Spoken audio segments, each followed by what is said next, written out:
It's not the cards. Close the turn. Okay, let's get this meeting in order here. This is the August 3rd Historic District Commission Recording in meeting. progress. You're welcome. You're welcome. Thank you.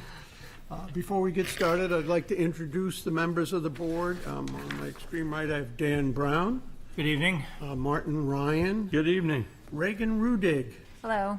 My name is John Wyckoff, and next to me is Nick Cracknell Good evening. and Rich Blaylock, our city council rep. Good evening. Margot Doring, Hello. Mr. David Adams, Good evening. and Karen Buffard. Good evening. All righty. The board's actions in these matters have been deemed to be quasi-judicial in nature. If any person believes any member of the board has a conflict of interest, that issue should be raised at this point, or it will be deemed waived. So our first order of business is the approval of our minutes. Yeah, I was absent for July 6th, so I Alrighty. won't vote on those. I was there and I can approve July 6th minutes.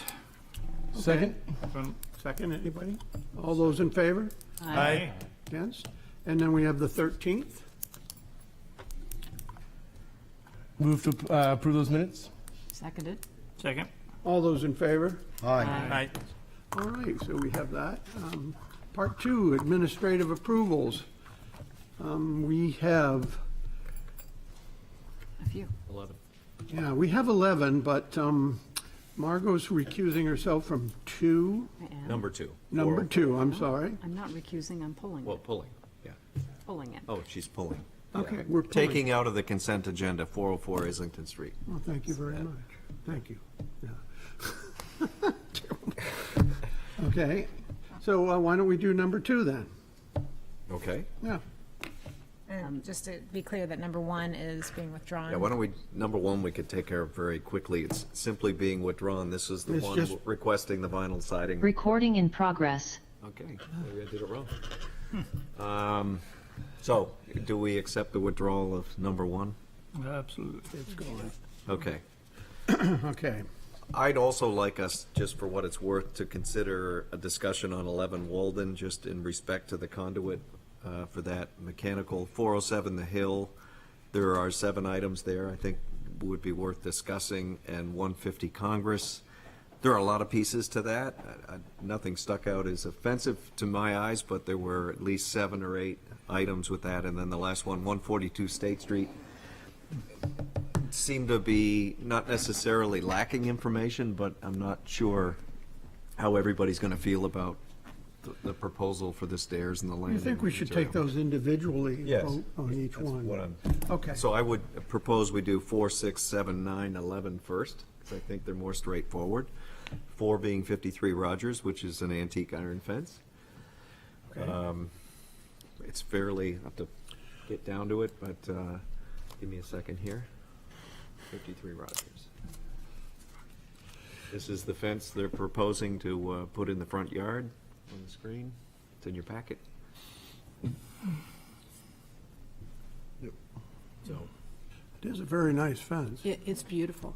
I know it. Where do you get Do we need anything formal from the neighbor who's 5 feet they're taking over?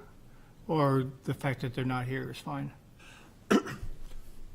I missed that. They're 5 feet on their neighbor's property? Yeah. Yes. It's part of the packet, yeah. And he said in it, his neighbor agreed, but I don't know if we, Well, let's stipulate What? contingent on approval from the neighbor. Apparently, you know, I mean, it according says- to, Yeah, he already has that All right, approval. then fine. I think without a written approval on his, even a deed type of thing, that, you know, he's risking, you know, his own fence, you know. It could come back and bite him. Agreed. So Okay. do we want to do something Yeah, or not? no, I don't want to do anything. Let's just vote on it. We're good with that?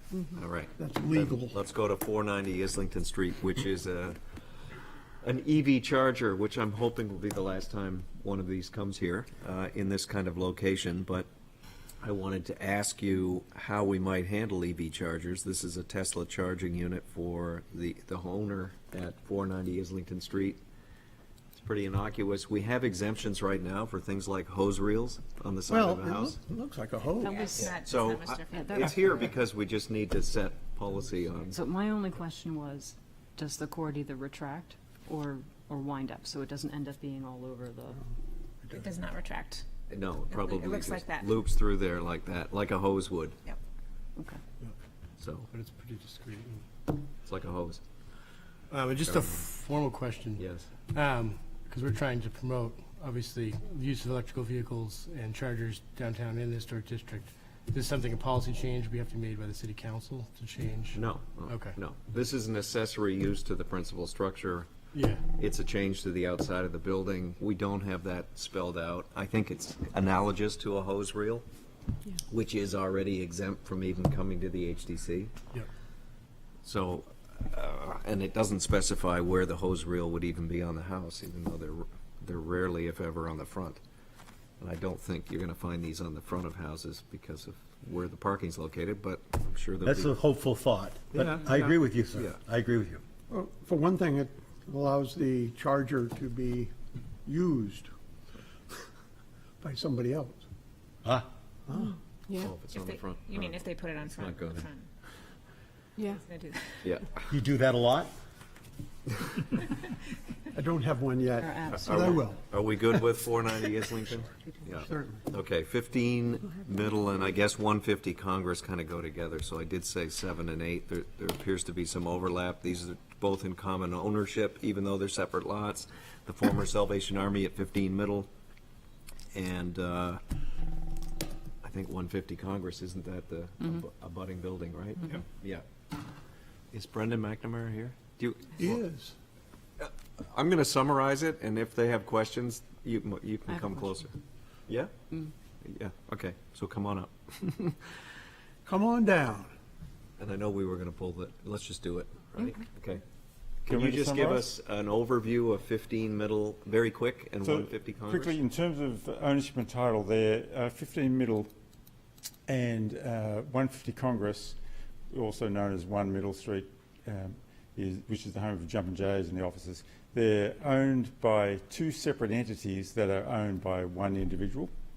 And the so we've already been here before with you in terms of a condenser array that services 15 Middle Street on the roof of 150 Congress.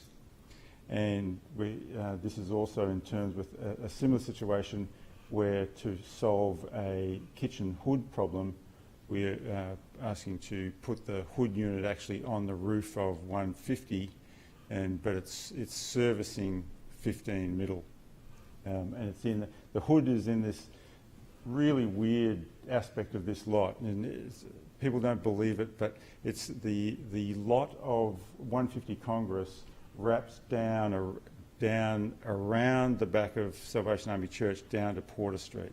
So it's basically occurs in the section that is a 10-foot wide lot and building connection between 150 Congress and Porter Street, part of which, again before you quite a while ago, is we've demolished part of that connection, that 10-foot wide building.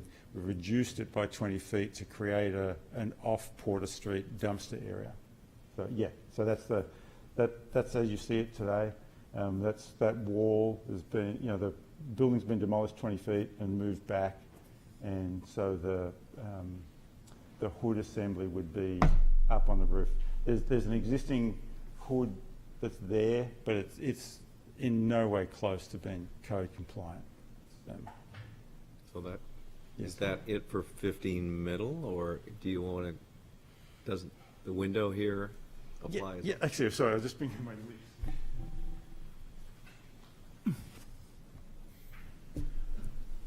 This window here was approved as a half window like the other three, if you look on the screen. A full window was installed there. That's one of the items. It's made a little complicated by the fact that all the things we're asking is actually basically to service 15 Middle Street at sacrifice of 150 Congress Street. So the package is kind of duplicated because I've said for 150 Congress we want to put a hood on the roof, and so it's part of that package. It's also part of the package for 15 Middle because it's the hood. So there'll be another easement associated with the Yeah. with that. So yes, on this side here, so in that window, yeah, just where Nick's showing. So that's how it was, when the original approval was done, it appeared like that. When we came back to you, when we were forced to go to fire-rated windows, we'd actually said, oh, well, there's a 4 gang there, let's keep them 4 smaller windows, which was in deference to what was going on the inside. But then when we got further down, it was like, oh, this looks so much better the way it was originally approved. So that's why we've kept, in deference to the outside, we have the simulated double hung, that's another 1 hour fire-rated window. And there's another note on this there was a slight change at it's the space between the windowsill and the roof on the shed dormer. It was just a question of the geometries of the pitch of the roof, and so instead of having the continuous sill at the bottom of the window has been hard onto the apron flashing, it was forced to come up about 5 inches. So there's a slight visual variation on that. That was that one. Then this item is, so again, back to the original approval, this is to do with putting a metal fence, steel balustrade that was originally, this is really something more in my mind. I was foreseeing that the rooms that come onto this first floor roof would potentially accessed through the windows, and I was like, oh, people are going to go out the windows and then they're in danger. It's become less likely that they're going to do that. So at some point we'll come back to talk about some sort of visual barrier between the two buildings. At this stage, we're just going to address it with curtains on the inside rather than do. It's sort of getting way too complicated at the moment. Like how do you make the view from those rooms across the roof of 150 Congress and all the condensers and solar panels and that sort of stuff? So we've basically put it in the too hard basket. But it also seemed unnecessary to put a railing there. We'll still have the same railing on the Middle Street side, because if you do get out there, you can fall off on that side. So. And just as a note there, like there's the old church notice board thing there. We did remove that, but that was on the original plans when they were submitted. I'm sorry, Brendan, you said that the removal of that church notice board was in the original approval? I'd shown it in the plans because it was on in the original approval, and because it was there, I drew it, and with not really thought about it. It was like, oh, it's there, I'll just leave it on there, and it could be cool. But as it turns out, it wasn't worth saving, and we got rid of it. But so I regret that. I mean, this is obviously for anyone who knows architecture, this building will scream church. yes, But I hate to lose the tangible evidence of that. aspect of it. I think that from this side, that apart from the fact of the sign saying it's the Salvation Army Church, I think that's the only thing that's been Brandon, was removed. it or was it not approved without this? In other words, are we looking at this to remove this right now? I think he said, yeah. Please. It was on the drawings that were submitted. It was on the The drawing. drawings that were submitted, and it was approved in that form. Okay, so now you are asking for Yes. it to be removed. Yes. Thank you.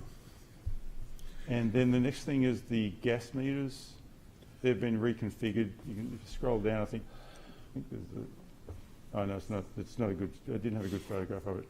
It's just a reorganisation of those gas meters. They were clinging to the left-hand side of that little recess there. The whole gas supply to the two buildings has been changed, gone from low pressure to high pressure, and so it's going there. And then this is an addendum to the condenser array up there. There's a lot of line sets coming out. It's pretty messy. Just trying to make some sort of protective cover over those line sets coming out. We do also need to engage in a fire protection aspect of it. So the intention there is to just build a galvanised steel box around them.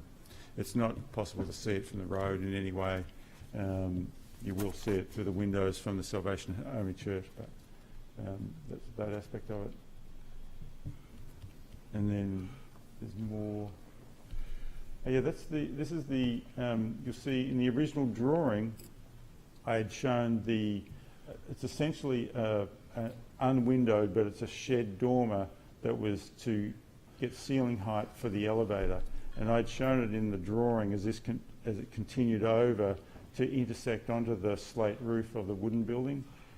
We chose to not do that in the field because it seemed like that was more threatening to the slate roof. The slate roof that's on the wooden building is the original slate. We were able to preserve that mainly because we added a shed dormer to it so we could retrieve the things that have been subtracted and use that to repair the slate roof. So this is a way of not coming over and interfering into that slate roof at that level, which would have created a much shallower valley on the intersection point. So we avoided, and plus it was visually more obtrusive. And the next one, the next one is basically it's the closing up of basement windows that occurred there. There was the one that's shown on the wood building is kind of like a ridiculous thing to even exist. It's basically subterranean. The two that are towards Middle Street on Porter Street, we've basically effectively forced to remove because there's HVAC equipment immediately behind it.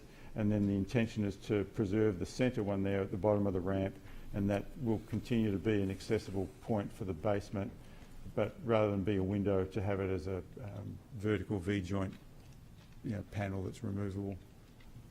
And then this is added to the condenser array on the roof of 150. There was an issue, it was a great idea with the condenser array, it was all going to be concentrated in that one spot.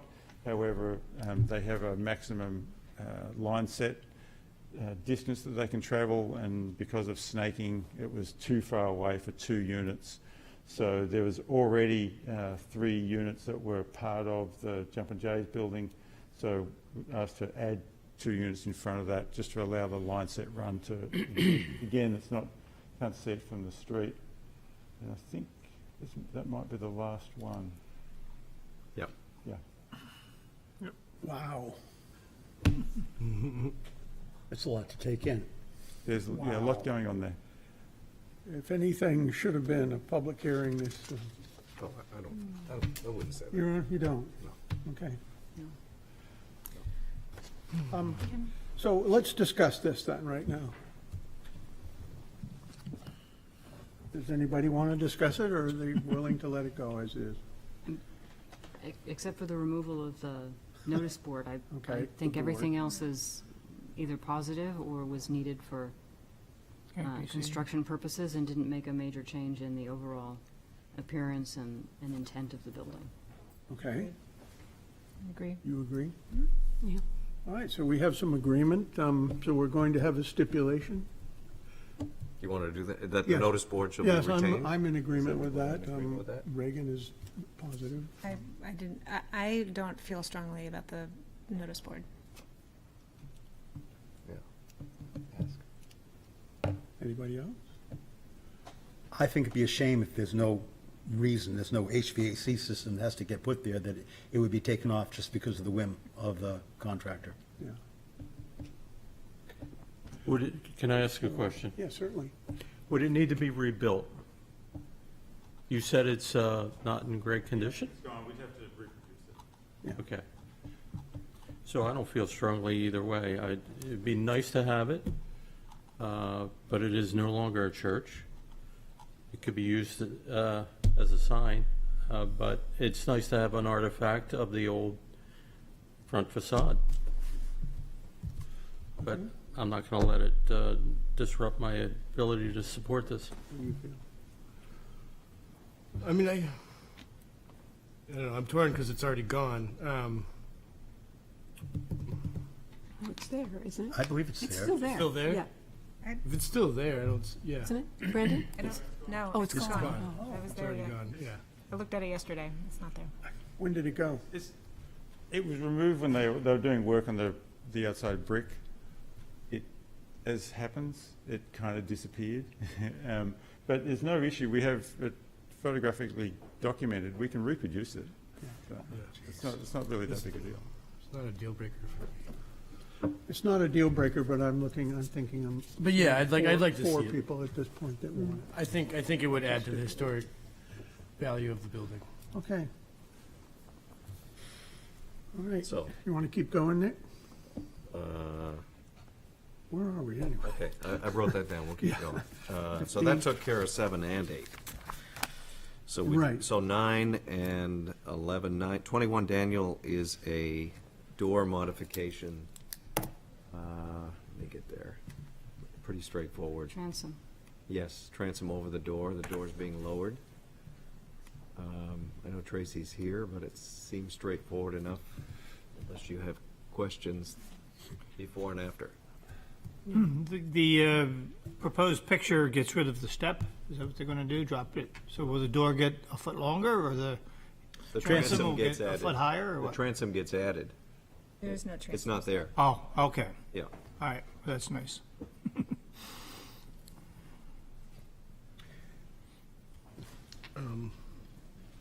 The butters and everything, See, this is in the letter. this is on a butter, right?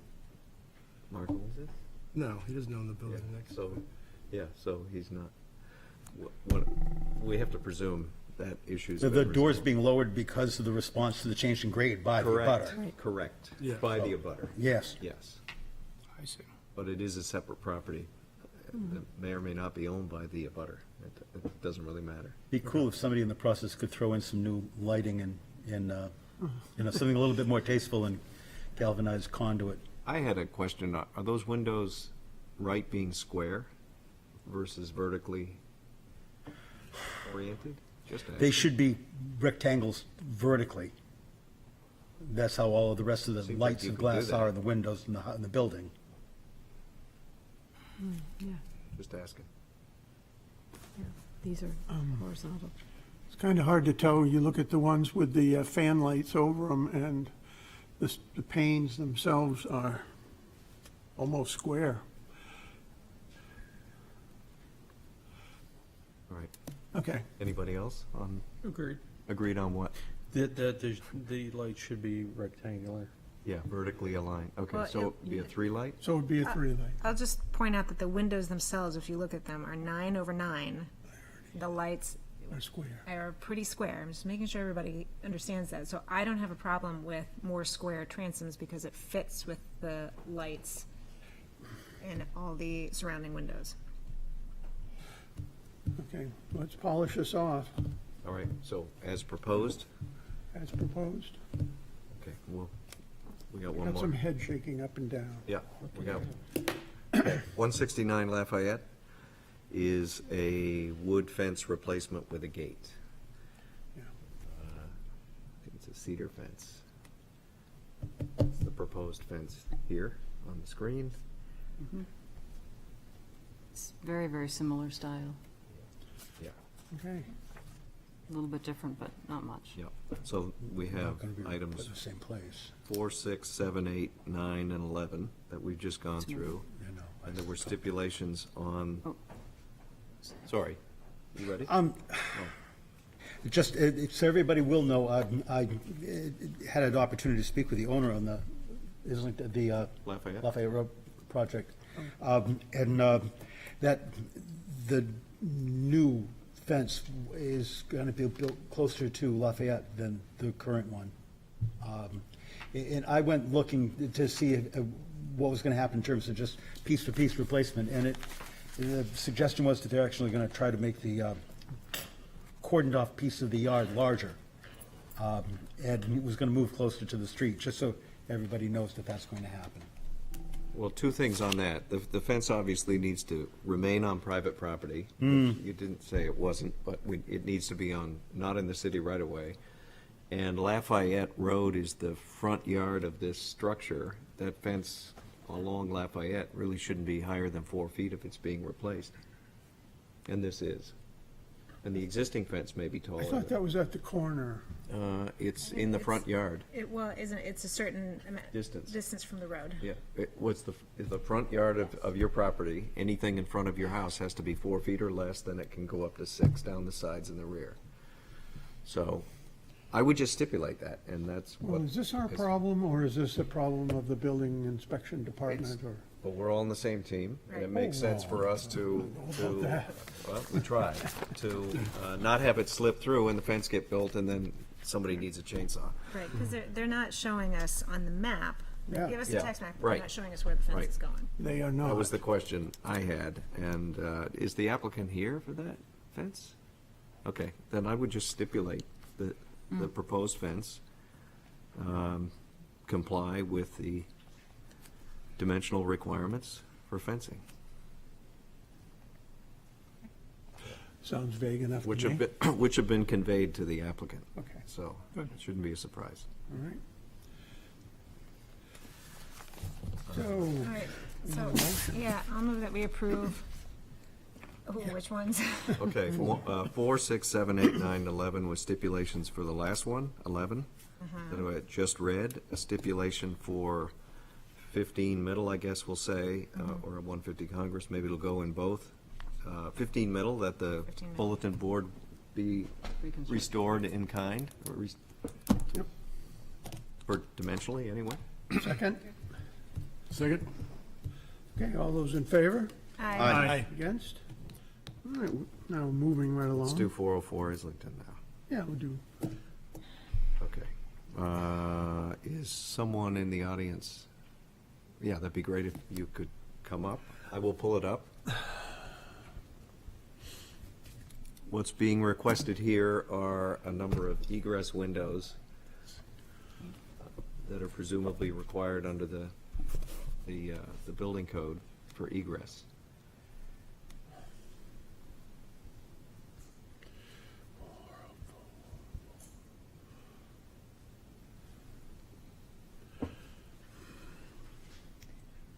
Which one is this again? 404 Islington, Number the two. second one. I think it's, yeah, number 2. How are you? Good evening, I'm well, thanks. Christina O'Brien from Market Square Architects. And so there was a walkthrough done with the fire department. There are some minor interior improvements being made to the inn. And because of some windows that are either inoperable or not egress compliant, it was agreed upon between our office and the fire department and the code official of the city of Portsmouth that there should be some egress windows added. They are filling in existing window openings. They are either casements or awnings, and they are made to look very similar to what is there currently. So even though they're casements, they will either look like the double hungs that they are replacing or look like the picture windows that they're replacing. So it's the Marvin window. How many are there that are There being are replaced? 4, I believe, that are being replaced. No, I'm sorry, 6. There are 2 on the side. If you see the views, the lowest photo, The lowest photo here. that is the view from Islington Street. So those would on the side of the building, yes, right there. 2 in line with each other right there, which appear to be, And here. which will look like double hungs, although they will be casement windows. And yes, correct, 2 right there. And then there are 2 on the back of the building, 1 right where your pointer is, yep, and 1 above. Picture window that will be an awning. So again, they're filling existing opening sizes. Yeah. So my question is, what is your plan with regard to the rest of the windows? Because these have screens, storms on the outside, and obviously the egress windows cannot have a storm on the outside. So the house is going to have a combination of old windows with storms on them and these modern egress windows on the old house that won't have those. Is that what you're planning? Or is there a future plan for the rest of the windows? I'm honestly not clear on that. As far as I know, there will not be storms added, but I'm not positive on that. So if it's an egress window, you can't put the storm on the outside, then somebody can't go out. Correct. So you're going to have a combination on the front of this house, the entrance side of the house, I'll say. I was going to say not because on the front- Islington Street, right. Yes, I know. So the entrance side of the house, which is the main view of the house, will have a combination of windows with and without storms, according to the plan right now. Correct. Okay. Correct. I don't have a problem with putting in life safety, absolutely not. But I'm reluctant to approve something that really hasn't been thought all the way through as to, what this means for the other windows, which I know are in questionable shape with regard to operation, but they are, last time I saw them, they were not rotted. They were perfectly sound windows. Correct. So I would just like to know what the plan is before we jump and take a step forward that you can't then change back or to something else. Okay. Anybody else out here want to speak on this? David? anybody? I'm not sure that you can't put a storm window over an egress window. Okay. I'm not sure about that. So, See how You just- It's probably related to the ease of opening. Right, I mean, if it's not, if it's Can't be a a triple track, casement, but. yeah, but if there's an emergency and a fire department is for a fireman to go into the dwelling, they're gonna pull that storm window out. So, anyway, I'm not sure about it, so I'm not gonna let it hold up any concern, and I'm not gonna suggest that it's a concern for me. Does anybody else want to talk about this? I mean, I share Margot's concerns, but I don't know what any alternative could be. Because this is sort of how, I don't know what else you could do to make it look consistent and still be an egress window. I guess what I'm asking is, Somebody make. could we find out from the owner what the eventual plan is, and is there a way to do this all at once as opposed to, or at least have a plan or an approved plan to change the windows out so that they're the same type, that we know what's going to happen? I don't think the intention was ever to change all of the windows, just to add the egress windows. I mean, I think the changes are being made are purely for safety. Correct. And I don't think, since we don't, I mean, if this has happened, does this problem come before this board where we've had this exact, these exact windows, where we've had this discussion before? I mean, we've approved these egress windows before, and sometimes it does match, but usually all the other windows are being changed out as well, so it has Yep. a more consistent look.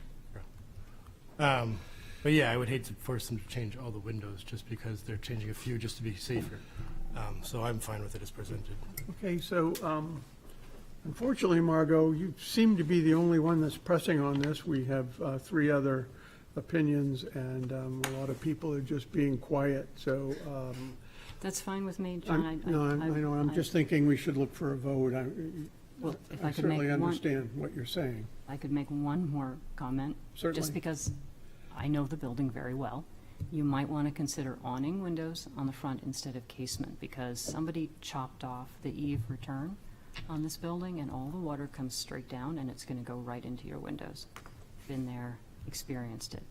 I would recommend that you think about awning windows, Okay, just for not future kicking yourself and thinking. right, thank you.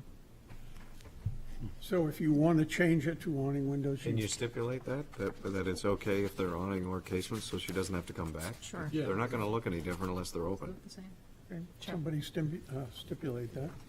All right, And that's the front two, right? The first two or are you thinking all of them? I experienced water coming down and right into the windows You on mean all of them? all Then- sides. They can all be awning But- if you guys agree to that. doesn't make any difference to me. Okay. Yeah, I'm fine with that. I mean, water's gonna get in a casement window if it's open and it's raining. Oh, yeah. Anyway, Yeah, so, but these have that. absolutely no protection whatsoever. great. Okay, That's fine with me. I'll move that we approve that with the stipulation that awning windows are also acceptable Yep. in all locations. Second? all those in favor Aye. and against? All right. All righty. Thanks. Thank you. Thank you. So 11 Walden, It's a fairly straightforward application. The question on my mind that others may have is the line sets or the conduit that's going up from the unit will be visible from Walden Street. And I don't know what the solution here is beyond what they've proposed, but is anybody here from Walden? 11 Walden? Okay. Yeah, I mean, they've tucked it back there behind this tree the best they can. Right. Typically, we have these kinds of units screened in some way, don't we? Well, we can- Certainly. Yeah. Is it possible that they own enough property there to screen it on their own property? We have to. It's awfully tight there. Yeah, it's hard to read from here. I don't see the line going through there. So Well, actually, you do. where is it? It looks like the boundary of the house. Oh, so it's coterminous, and then that angle goes off the back? Yeah. So they Anyway. don't even have room for the condenser? They might Barely. have room for the Oh, condenser. I see, right there. This is all being shoehorned in. It certainly can't get put on the back of the building because they have even less property there. Okay. At least that's what it looks like on the map that's given to us. Yeah, wow. Well, they probably, if it even fits there, they do have the ability to at least have a screen, like a fin, go along the front. So if you were walking down Walden, maybe with a return on it too, I don't know. Well, There's got to be room to do something The there. view from Holmes Even- Court is, From the other side? Yeah, Holmes. Yeah. there's actually more view from Holmes Court than there is from All Walden. right, then you need a three-sided screen. Holmes Court. Wall. Well, I think, we could request a screen be put on, I don't know if we can say as long as the neighbors are fine with having it on, right on the property line, the screen that they want to, that Right. we're requesting. I would also, I think we should continue I'm not a this big for a fan week. of the line sets. I just can't believe that there isn't a way on a house, All right. and I won't say it's a tiny house, but of a diminutive proportion, that there isn't a way to get the line sets they need into the other parts of the house in some other way than wrapping them around and running them down on somebody else's wall. So, Yeah. I mean, it's the back wall of their house, but it's, I agree, David. I think it would be best if we move this To the next- 10th, yeah. To the 10th? I'd like to meet with the applicant. So would somebody make that motion? so moved. Second. All those in favor? Aye. Against? Thank you, Mr. Chairman. So 407 The Hill, I know someone's here from Southern, so if you could come up. Units 6 through 16 on 407 The Hill. There are at least 7 items that I counted in your requests. Do you want to just quickly enumerate those, and I'll pull up on the screen? Yeah, absolutely. Good evening, guys. So first thing is going to be replacing the cedar roof. Just going to replace it with a white treated cedar. We did the building at 404 The Hill last year. If you're looking, Okay. was there a Which- question? Which property is that? We did the one at 404 for, is it Nicole Smith, I believe? We did that roof last year. So we're replacing this roof. And then if you're looking at this back side, the right side of the building, there's a bunch of rotted clapboards. So we're just going to replace those with prime cedar clapboards. And then the bottom of the building, the beveled water table, is pretty rotted all the way around. So we're going to replace that as well. This little lattice enclosure that you see in the bottom left, when Nick and I were on site, we pried it open. There's nothing inside there. It looks like a small concrete slab that maybe held an old tank or something. So we're proposing demoing that. It's just kind of sitting there. It's an eyesore. They have a sheet of plywood on the top of it, so water's just pooling and pouring back towards the building. So we're going to try and get rid of that for them. And then replacing the front and rear entry with granite, and then the big one is the front entryway. There's a drawing. Steve, you may have scrolled past it, Nick. So yes, this is pretty rotted. So we're going to be able to keep the half moon window. The original door, most of the rot is isolated to the bottom. So we should be able to just take that bottom half, replace the bottom with like-in-kind wood, replace the columns, and then all of the intricate dental work. If you get close, they've done some pretty shoddy repairs in the past, a lot of paint. So we found a drawing of the original that gives us the intricacies, and we're gonna rebuild that to bring it back to its original form. There's a drawing right there. The columns don't seem too bad to me. The bases of the columns are, Yes, the bases are. yeah, they're in pretty rough shape. And then if you get close, the bottoms and the back sides of the columns are all, they're in pretty rough shape. And again, we're gonna try and keep as much as we can original. I know that top moon, we're gonna be able to keep the majority of the door. It's just really isolated to the bottom, really. It's rotted to the point now where Jeff, the owner, actually can't get it closed fully. But yeah, when you get close, it's pretty rough on the columns and around that top overhang. So, you know, Most of this seems like just repair, replacement. Replacement in kind, yeah. yeah, replace like in kind, and then the only thing that's changing really is the front and rear entry back to The granite. steps. The steps to granite. So I have a Correct. question about the steps. You don't show any any railing. Yep. So it's right around 30 inches where it's going to sit. What is that? What's that? The height of the slab, it's right around 30 inches. So we're Yep. going to wait to see once the building inspector comes. Railing. If it's at the 30, if we can get away without the railing. If not, we'll do a wrought iron railing on both of those. But it's going to be real close to where it sits if it's going to meet where we need one or not. So we would like to plan on no railing to bring it back to the historical significance of the granite steps with no railing. And then if we need to, we will install a wrought iron railing. You'll there. come back here with that railing before you install it. Absolutely. Yep. Yep. Yeah, we'll come back for that. And then futures, the windows as well. We'll So be back you here. didn't talk about the third floor windows. There's two of them, right? There are two. Jeff wants to do all of them eventually. So the Where do I find those? Yeah, they don't seem to be as. Harvey? they're on the sides. Sides, okay. So- Is it a Harvey aluminum? There is a spec in here for a Harvey window. So yes, we plan on holding off on the windows for now. The issue we're having is Thank you. Okay. Harvey aluminum. So no, it's a wood window. The exterior is clad. It is? It's a Okay. wood window. Yep, the exterior. What's the bronze then? The bronze is the color of the exterior clad. We're going to switch it. I believe we're going to go with an Anderson. The issue, if you look at the ones that are in there now that were approved last time, Yeah. the jam liner is white, and it's really an eyesore, and Jeff doesn't want How that. are you going to avoid that? With the So, window? the building across the way, the blue one has Anderson windows in there that are all black. The only white that you can see is where the actual sash slides. So I'm trying to track down that exact Anderson window to see if we can get it in that burgundy cranberry color. And so we'll come back with the windows as soon as we have the exact ones Is that it a we're going wood to go in there. window? Yes. Yep. Yeah, the Anderson, we won't put anything but wood in there. It's not wood. Not wood, it's Fibrix? Plaid. Of course it is. Yeah, the 200 or whatever. It's not a 200. What is it? I don't know. Well, I would think that if he's looking at another building that has the sashes the same color as the slide, the balance, that it could be the Architect series, which is the best Anderson. because A little bit better than we the would have to approve that now instead of the Harvey if we're going to do that. That's all. I'm just trying to make his life easier and make sure we know what we're agreeing to, should we agree to it. So the columns are going to be replaced or going to be restored, or you don't know yet? Once we get in there and start taking it apart, we'll know. We're planning on replacing because it looks like it's more than surface damage. And once we start taking it apart, if it is just surface damage and we can scrape it, then we'll absolutely do that. We want to keep as much original on that entryway as we can. But it's likely you'll only have 80% of the door and the fan light or the moonlight, right? Everything else is new?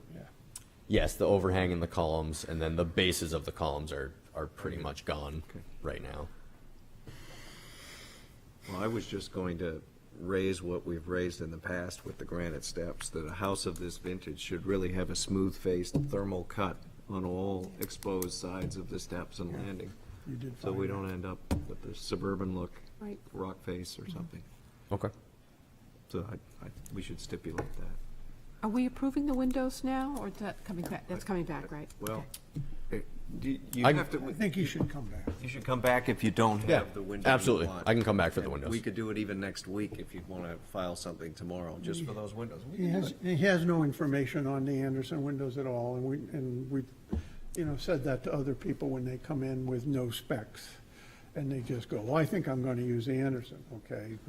I'm in agreement with, Okay. but tomorrow's the deadline to come in Okay. for next week as an admin approval for those Okay. windows. Yep, I'll Otherwise, come we back should- as soon as I have all the specs for the windows, absolutely. And just, may I, two questions, sir. Thank you very much about the stone stairs. Can you explain to me the white cedar shingle for the roof? You said treated white cedar Yep. shingle? I They, don't know what they that means. pre-treat them so that they're fire rated, because if you put regular wood shingles up there, you could hit it with an ash and it'll light up, so they just pre-treat the cedar to make it fire retardant. And it's white cedar? Yep, Okay. I can grab my phone, I can pull up a picture of the building right, it's, Is that any better or worse than Arctic yellow or Western worse. red? It's worse. I just, 50 years, I never put a white cedar roof on anything. I have. You have? It only lasted about 8 years. Okay, well, maybe that was why. I'm not a fan of them. I guess I don't honestly, and I don't think the board's got any great grievance over you putting a 10-year roof on, but it seems silly. But, you know, maybe their treatment does something good to them, that I don't know anything about. Anyway, thank you very much. It might. If you wanted to switch to Western red or yellow. Arctic yellow, you'd be able to do that Okay. without coming back here. okay. Once you, yeah, it's already a wood roof. Okay, so we've got the steps, the railing will come back, the windows will come back. Yep, if we need to do the rings, I'll come back and I'll If come you need back the with the railing. window specifications, correct? Yep, I think that's it. And the door, one the- last question, you're Yep. building that extra foot into the old door Yes, we're gonna, to replace the step? yep, so, what's that? Oh, no. Oh, No. The They're threshold's in the right replacing place. Pardon me? The threshold's in the right place. You're looking at, the wood stairs are much lower than you think they should be. There's a very large last step to get into the building. That's going to remain. yeah, right here. That will remain, we're just cutting the bottom piece of the actual door slab where it's rotted. Yeah, right here. Oh. Okay. Rebuilding that bottom portion, yep. Okay. Does somebody So want that's not in your picture, right? Okay. It's a repair element to remove and replace parts of the door to get it in better condition than it's in now. But the drawing doesn't have that step, The drawing does not show the step. but the step will be there. Yes. All right, I move that we approve this with the stipulations that Nick has already enumerated. Yep. Second? Okay, all those in favor? Aye. Thank you. Thank you. Thanks. Oh, what was your name, sir? You just say it there so the minute taker can get it. Michael Slattery? Okay. Do you want me to spell the last name? Yep. No, you're good. Okay, perfect, thank you. Thanks, Mike. All right, what do we got left here? going to be in the 120, 142 state, is that the last one? Yep, 122. Okay, so number 10. Is anybody in the audience related to 142 state? Going to the That's bad staff news. report and coming back. Jump in and make a motion that we postpone this? Oh, can we just, if people are looking for more information, it would be good for me to know that. Ask what it is? Yeah, I would like more detail on the steps. The material appears to be pressure treated. We don't have a lot of, I mean, I think everything's pressure treated, the columns, the treads, the risers, the handrails. I mean, So, these little cartoons, they're not Yeah. enough. underneath there, all the details are in that. Not really. Okay. So is there something that the applicant might want to hear before they get here that would be helpful? I mean, the drawing below does detail the materials and the dimensions. It doesn't really detail how the balusters interact with the railings, and it really doesn't. There's not much there. I also am curious as to what the material of the door is. Can't seem to Steel. find. It is steel? I Steel, didn't it see that. says, I thought. Mm-hmm. Yeah, it's a steel door, Okay. painted. Okay, fine. Could I make a recommendation for future electronic copies? Is there a way to put a page for each of the admin approvals? No, you have to look, above there, it's page 100. So I have to go through 100 pages. No, on that. no, you can, you have to use the, Bookmarks. Bookmark. The I'm bookmarks. just asking whether it could be bookmarked. It is. Watch. yeah. First meeting, huh? Never mind. Wow, you've been doing that all this time. Good for you. And you haven't noticed this? Yeah, Actually, I've yes. had to do That's it so also. funny. You're the only one that does that. No, no. Thank you. No. No, some people just do it more discreetly. You too? I just go. You know they're bookmarked, though, right? Yeah. Okay, so we're gonna continue that till at least the 10th, correct? Yes. So moved. Seconded. All those in favor? Aye. Against? Okay. All righty. So we're on public hearings. Old business. Work session public hearing requested by 531 Islington Street, Portsmouth LLC, owner for property located at 531 Islington Street, Dunkin' Donuts, wherein permission is requested to allow renovations to an existing structure, new signage, siding, and other exterior improvements. As per plans on file in the planning department, said property is shown on Assessor Map 157 as Lot 5 and lies within Character District 4-L2 and Historic Districts. Who here is to speak on this? Good evening, Mr. Chair, members of the commission. My name is Sharon Summers. I'm with Donahue Tucker and Chandela, and I'm here tonight representing Joe Salima and Dorothy Salima Normand, who are the owners of the Dunkin' Donuts at 531 Islington Street. As you may recall, we were here a few weeks ago for a work session, and we presented a design to the commission for one of the periodic renovations that we are required to do, and which focuses primarily on siding and some signage issues.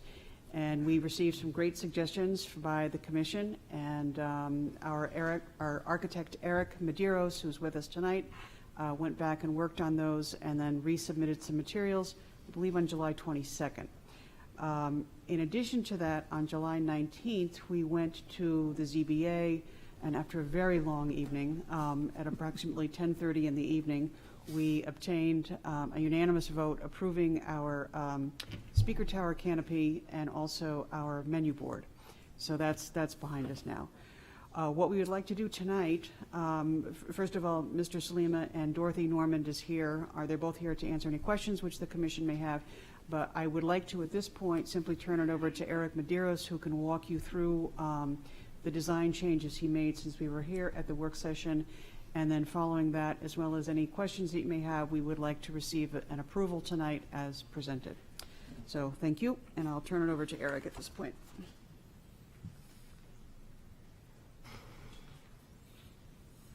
Good evening, members of the board. Eric Medeiros with Aronian Associates Architects. It's nice to be back here, and I wanted to say thank you for the suggestions that we received thus far as we've worked on this project. Really briefly, just to highlight the changes that have been made since our previous work session a few weeks back. And hearing out some of the suggestions, we were specifically focused on the front colonnade of the building, where we had those big concrete piers as bases to the columns. There have been a couple of moves made in terms of design since hearing that feedback as it pertains to that colonnade. So two moves, the top, the capital piece, if you will, we're actually going to wrap with a fiber cement board cladding around it just to kind of give it a little bit of a feel at the top where that connects to the overhang.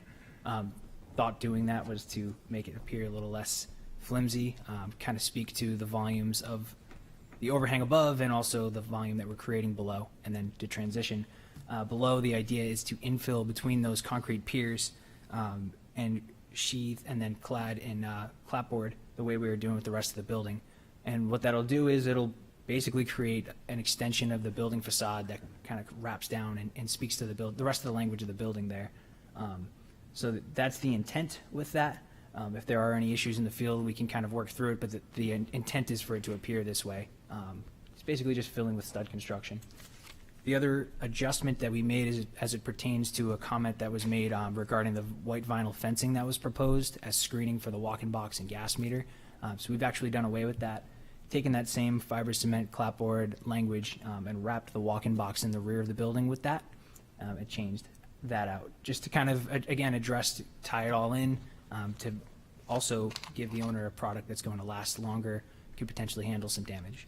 So it's just a brief summary of the changes that we've had, and I just want to open this up for any questions or comments from the board. Thank you.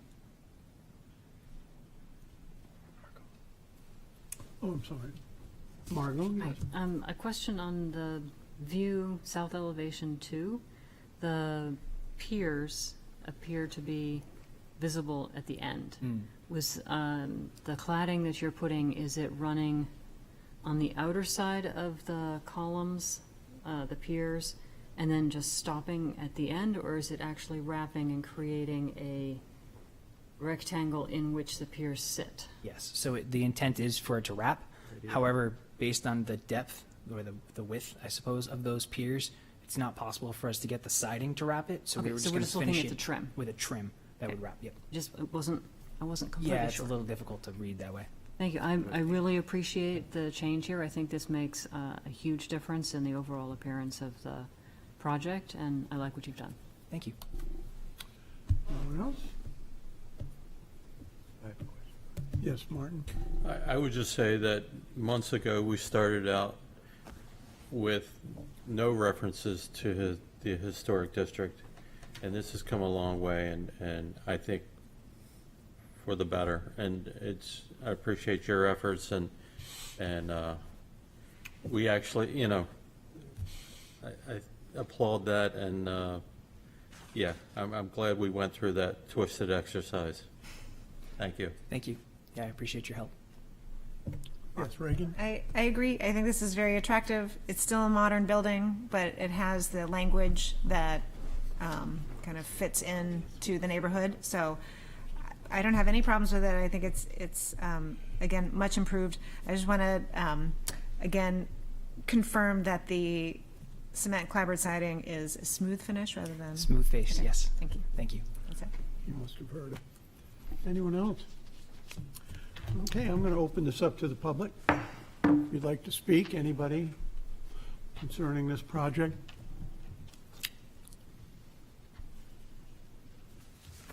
I don't think we have anybody online anymore, is it? Do we? Nope, hang on. Looks like everybody thinks Nobody they has did a their good job. hand up. No. Nobody has their hand up. Okay, so I'm going to close this public hearing, and I look for a motion. Move to approve as presented? Seconded? Second? Yeah. Some Okay. findings of facts. Okay. I think it preserves the integrity of the district and is consistent with the special defining characters of the surrounding properties. There you go. Okay, all those in favor? Aye. Yes. Have your approval. Nice work. Thank you. Time to make the donuts. I've been waiting. You getting paid for that one, or? I do. Okay, petition of Sandra L. Smith, Weiss, owner for property located at 138 Gate Street, wherein permission is requested to allow new construction to an existing structure, add one-story rear addition with steps and landing, and exterior renovations to an existing structure, replace the windows, repair or replace siding and trim as per plans on file in the planning department. Said property is shown on Assessor Map 103 as Lot 54, lies within General Residence B in historic districts. Who's Evening. here? Ann Welcome. Whitney, I'm here to present this. The first page here just gives you oriented to the lot. On the right-hand side, the building's really close to Gate Street, and then they have a brick driveway, and then this addition is going to happen. It's a sort of an L-shaped building. The original structure had an addition, fairly old addition put on it. So we're kind of infilling that little L, so it just gives you a sense of where we are. Second page. This is kind of an unusual building because it was originally, it might have been a butcher shop, but it was a storefront on the bottom. And the brick area with the windows, the stair configurations have changed, in the interior of the house, so the two doors are not really functional at this point. But this lower level, the black windows, there are two doors and two windows. Those will just be, repaired and kept in kind. We are proposing to replace the windows. On this front elevation, there are 6 there. And then the side elevation that's really hard to see, there are 4 windows there that we're also going to replace. They're all the same size. They were a real mix of windows. None of them are original. Some have, the ones on the back on that side elevation have like 1.5 inch muttons. And then it's just a real mix of things that have been replaced. And we're proposing again to use the Elevate for all the new windows. So this front elevation and this left side will just be replaced. I did pretty careful measurement, so we're going to be able to use the existing openings. And can I just request for next time when you're replacing windows that you give us just some more photographs of what's, I take your word that Yep. it's a mix and they're not original, but just some sort of documentation would help us. Oh, okay. Thanks. All right, the next page shows some photos from the street. This existing side elevation of the main structure, you can't really see that back addition because of the perspective, but to start with, I'll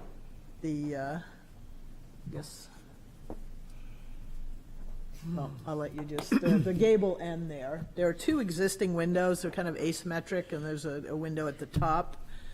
We're trying to reconfigure the interior a little bit to, make it more amenable. So we're proposing to take away those 2 windows and add 2 a little closer to the corner, and then on the same offset, another double hung of the B size. It kind of balances it out. It's a little bit of an asymmetrical elevation anyway, and I felt like this will greatly enhance how we can use the interior of the building by making these changes. The D window that you see on the lower left, the kitchen's in this corner, and I'm showing that as a casement window with the configuration of a double hung. Currently, the counters run behind that old, it's a really hard thing to maintain. If you go to the right-hand side, the upper portion is existing. You can see that window. Going to be keeping that window, adding a skylight above it, and then this L-shaped addition is basically adding a little bit room to the kitchen, and then the addition that runs along that back L is a better entry and mudroom. As you can see in the photo, right now you come into, there's a little corner thing, so you come in where the 2 buildings intersect, and it's really tight, and there's no room for any kind of, place to put anything or even elbow room. The little shed addition that you see off the main gable there, actually go back to the other. Yeah. The one that's in plane with the existing gable, that's just going to be a simple shed, and it's going to probably be set back just a little bit from the face of this because that wall is really out of skew. Okay, and again, the steps coming down will be wood railings. I can go over those a little more. Small casement, it's in the bathroom and in the mudroom, and then, a 8-light glazed door. So the 4 of 5 shows his existing skylight, that existing B window that's going to get replaced, and then right now there is a pretty wide picture window, and what I'm trying to do here is I'm keeping a picture window but making it smaller, and the reason I oriented the stairway is such that when you're sitting there you wouldn't be looking at any railings, you'd be just looking towards the back of the property. Another little E window in the bathroom part of that, and then On this end gable, we're replacing 3 windows.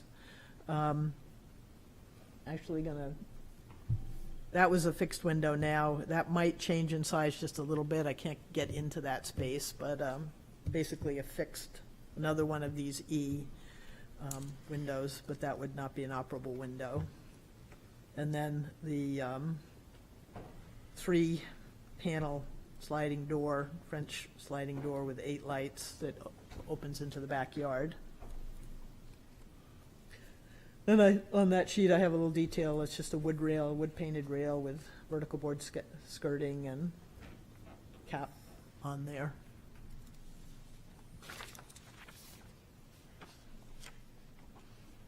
Last page just has, the specs on the windows and doors. Are there any questions? If you don't mind, Mr. Chairman, I have a couple. Ann? Yep. Good to see you. Windows that are being replaced, like on the front facade of the building, the Gate Street facade, but the frames are going to be retained? No, we probably, actually, that's the other thing I meant to talk about. Before even I got involved, the builder was involved with them, and he did a lot of exploratory work, and there's a lot of rot behind the siding, so we're most likely going to be having to re-side the building. So I would think we'd be recreating the trim that's there. When you say I did nowhere in the plan did it suggest, at least I didn't pick up in the plan that you were re-siding the building. Oh, yeah, on the first page, I had a note on that, or second page. Yeah, top of the second. Yeah, exterior renovation notes, replace this- existing beveled siding and, This building's had a number of repair projects done on it, I'm sure you know that. Yes. And the windows, as they were installed or removed, all got different attempts at repairing the siding. It's a kind of a cogity mess. yeah, But most of the, not most, but a whole lot of the Gate Street and driveway side of the building, if not more, is all traditional pine scarfed joint clapboard, which is pretty hard to do with cedar, don't you think? yep. And so is it your intention to just walk away completely from that history? I hope not.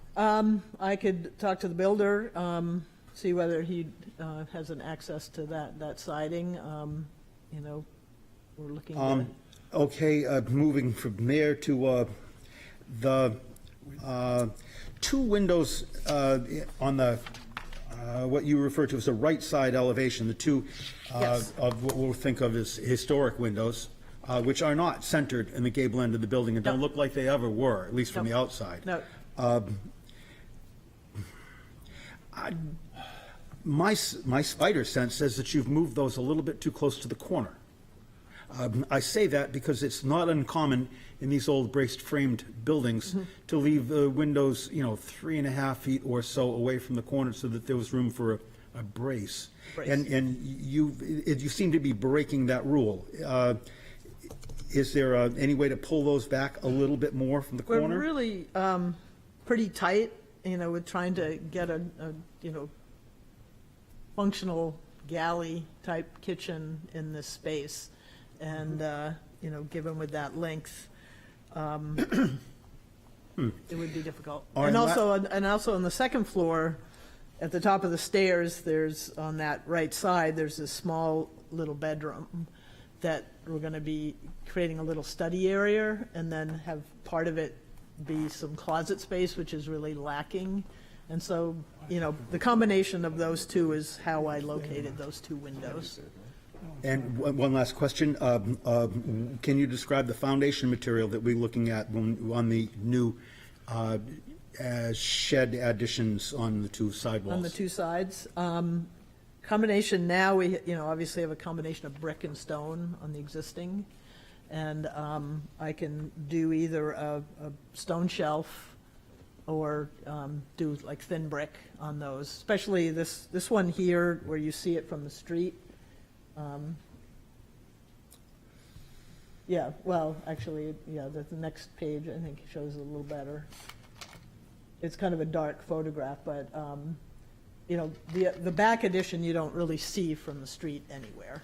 But this little side addition where, that ties into that, at a minimum, we would want to be doing that in either a stone shelf or thin brick. Okay, thank you. Anyone else? Over here? On the right-hand side?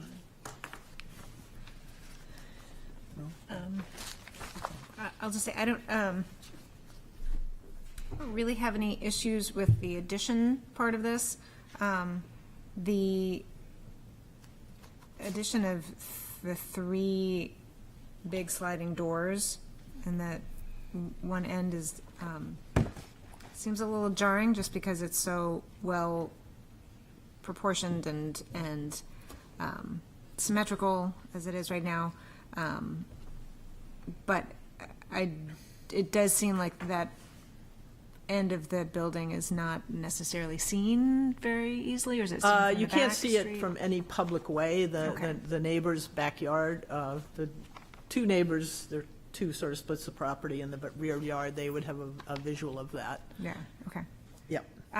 We were just trying to have, there's a raised backyard, which you can see in the site plan, and we're just trying to get a really, since it is such a small house, a real feeling of open into the backyard. Sure, no, I certainly understand the desire for it. And just kind of making sure that it's not glaringly obvious from anyone, because it's a lot of Yes, glass. It's yep. a lot of new glass. And I share Mr. Adams' concerns about the clapboards, in that, certainly if they're going to be replaced, I would want to see at least the very narrow, to whether, I don't know how many inches that is not a lot. Right. Retained, because that's a Yep. big Yep. part of the character of the building. And I'm still concerned about replacing all of the windows, but, and I would like, again, I'd like to see just better documentation and kind of proof that these windows really can't be restored any further. I don't know if Mr. Adams is more familiar with it enough to say. I cannot, sorry. I'm glad that the sort of base part where the brick is all Yep. being retained, because Yep. that is a very interesting feature of the house and is obviously right on the street, so. And we're matching the trim and stuff, and most of the windows are way above, they're really, even though it's the first floor, they're at second floor height. Right, So, yeah, I like that. Okay. Confusing. Anyone else? Would anyone in the public like to speak on this renovation with additions on Gate Street?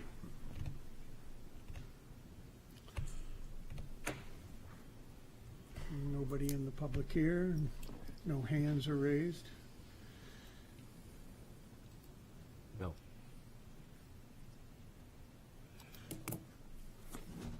Okay, so I'll close the public hearing and look for a motion, discussion, whatever. Let's go.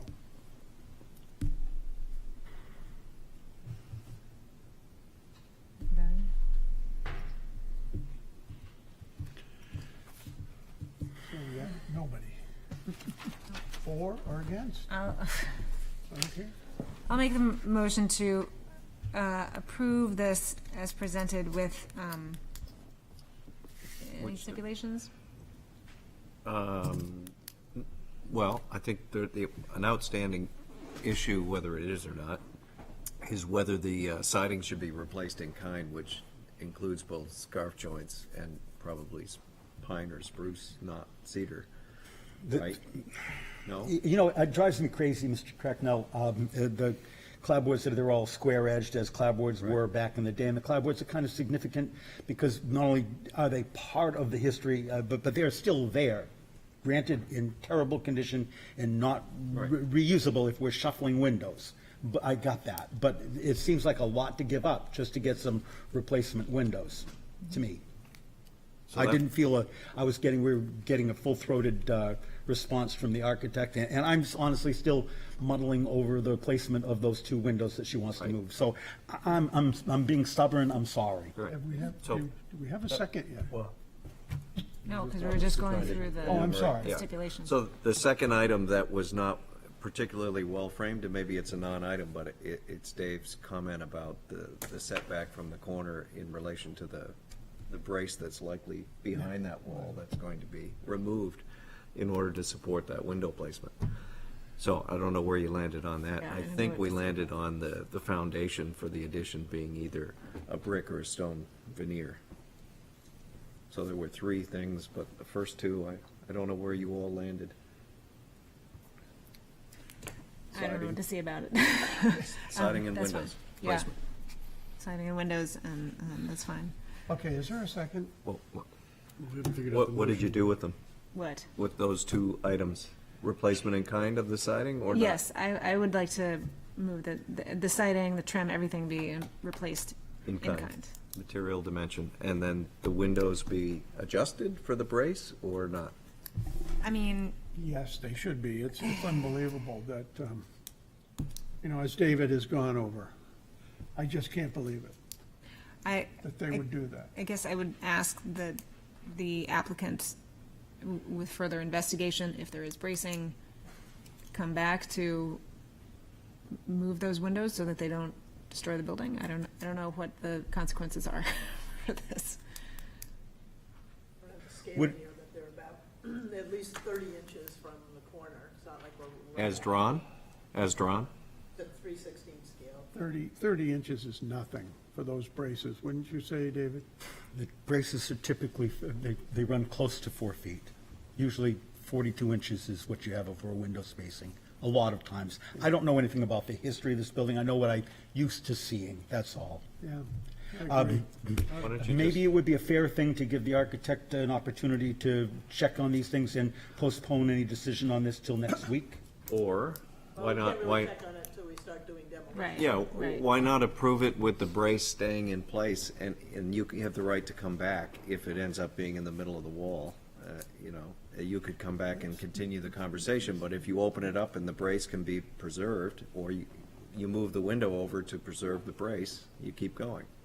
Is that not fair? The brace is what you're trying to save. That's why you get the big Well, bucket. actually, we're just looking at the exterior of the building, and we can, ideally, yeah. Does that work for you, Reagan? Sure, I mean, No one knows where the brace is. no one knows where the brace is, but yes, we're only looking at the exterior of the building. However, we're just concerned about the integrity of the structure, so. Well, that can be dealt with. Yeah, not the integrity. Very easily. Yeah, the historical The integrity, historical integrity, rather than the structural. that's what I'm saying. We've had buildings that have had minor collapses, major collapses, have sat there for 2 or 3 years. I just don't want to see this on this.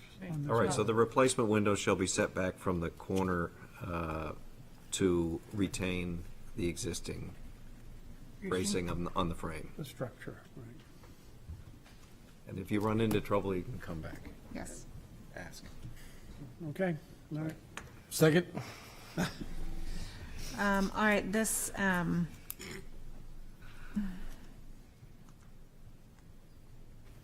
let's see what I want to do. It preserves the integrity of the district, and has relation to historic and architectural value of the existing structure. Yes, Okay. yeah. Okay. So all those in favor? Aye. Against? Great, thank you. Thank you. Thank you.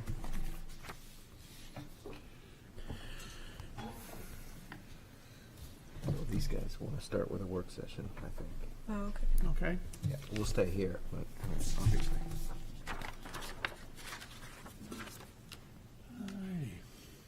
33 or Work session public hearing requested by 33 Richmond Real Estate LLC owner for property located at 33 Richmond Street, wherein permission is requested to allow exterior renovations to an existing structure, remove and replace all siding and windows. As per plans on file in the planning department, said property is shown on Assessor Map 108 as Lot 17, lies within the Mixed Research Office and Historic Districts. Who's presenting this? Dwayne Watson with Unified Builders, my entourage. Yes, we're representing Mr. Bolton, the owner at 33 Richmond, who's employed us to assess the windows and the exterior siding and trim that's been rotted. And moreover, in keeping with the historical district, the essence of the historical district. So we went back and looked at old pictures, as you'll see in the cover of our presentation, to try to determine how best to approach this. And in consultation with Mr. Cracknell and a few other builders and homeowners in the area, we found that with the original structure, there unfortunately really is no original materials or windows on this structure. In fact, the existing windows in the front and the siding were replaced in 1992, and the windows in the back were replaced in the 1970s. I believe it was 1972. However, what we found, we did a window study on each of the windows, which is enclosed therein, and we found that on the front facing, or the public facing portion of the structure, that the windows are either reparable or in good enough shape to keep. However, the exterior trim, the wood, is completely rotted and is certainly not salvageable. So we propose for those windows that are in the window assessment that are indeed either reparable or salvageable, that we simply replace in kind field painted smooth surface the exterior trim. There are other windows that are not. We just got this today, so. Sorry. Your PowerPoint is I'm there. and watching this. Normally this, are you speaking from this or from your? Yes, sir. Okay, normally we get that with the application, not just before the meeting, so everybody here has not seen this before. My apologies. So, we're gonna have to look at the screen to follow you. Okay. Okay. Is this where you want to be right now? Sure, with the existing conditions. Yes, so we took some pictures of the existing conditions. We went around and assessed each of the windows to find those that were either reparable or not. And what we found in almost all cases, the exterior trim is completely rotted. We fear, in fact, so much so that even some of the framing is affected by it.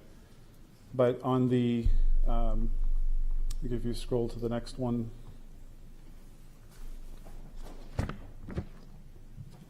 Yes, you can see where the trim is completely rotted through. The sills are in terrible shape. And if you scroll to the next one. Yes, there again, the siding and the window trim is completely rotted. So on those windows, again, the next one just shows further evidence of the rot on the trim and the siding.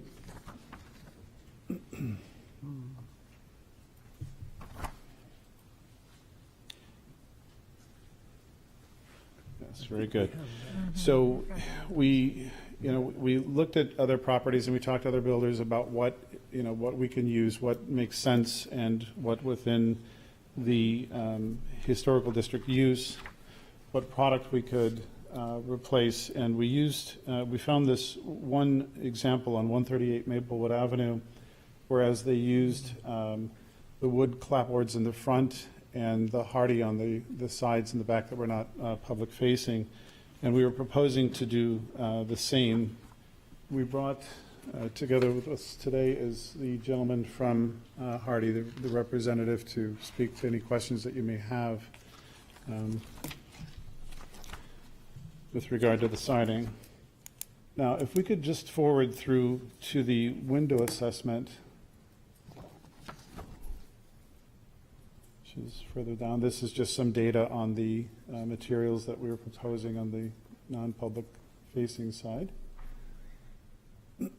Pardon me. So detailed in this window assessment on the next page, you'll see where we've listed by window, and again, it's detailed in there, they're all labeled, and with pictures that show existing conditions, and moreover, what it is that we plan on doing with them.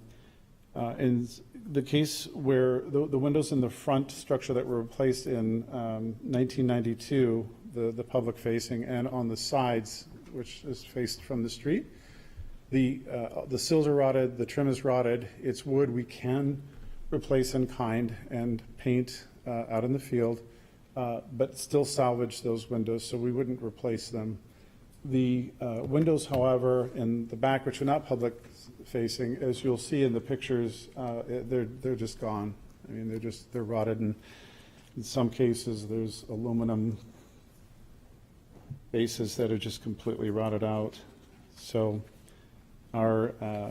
we brought our window rep here as well today to discuss what we would like to replace those windows with. Each one. Could I ask you a question? The windows that are on the front, 1992 windows, what do they use for a slide balance? Are they the aluminum balances with the springs in them, or what are they? Mark, do you recall? I believe they are a spring-loaded Marvin wood window, single glaze, with a tandem storm mounted to that, a single unit. So there's a storm on the actual sash? It's a tandem storm that was manufactured with the Marvin window, yes.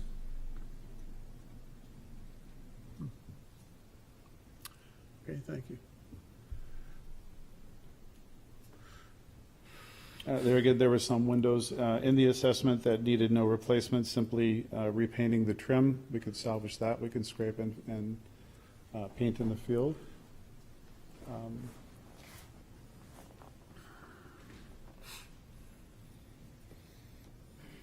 What's the window they're proposing for the back? That's a good question. No. Yeah, have we gotten to the point where you show us the window that you're proposing for replacement in the back? Yes. How far in here? Sure. That must be the back. Yes, if you looked at number, it's just a bad print for me here, sorry. Looks like number 7, for example. I'm quite a bit past that, right? Sorry. Yeah, or is it, I guess what you're proposing the new windows to be? What, the new windows, yes, Mark? Comes a window man. Is it okay if I work from this angle over here? No, you're going to need the microphone if you step away. I need it. My wife's in line for a lung transplant. Yeah, so take the mic, I can speak loudly from here. No, take the portable mic. Take the portable. There's a portable mic on top. You could take that out and stand wherever you want to stand. Yeah, Thank you. yeah. I think you're like on the Johnny Carson. Just yank it. There Yeah, you it pulls out, and it's on.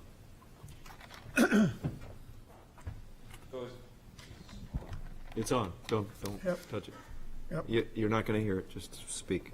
Okay. Yeah. I think we're at a wrong slide right Yeah. now. Where would you like to be?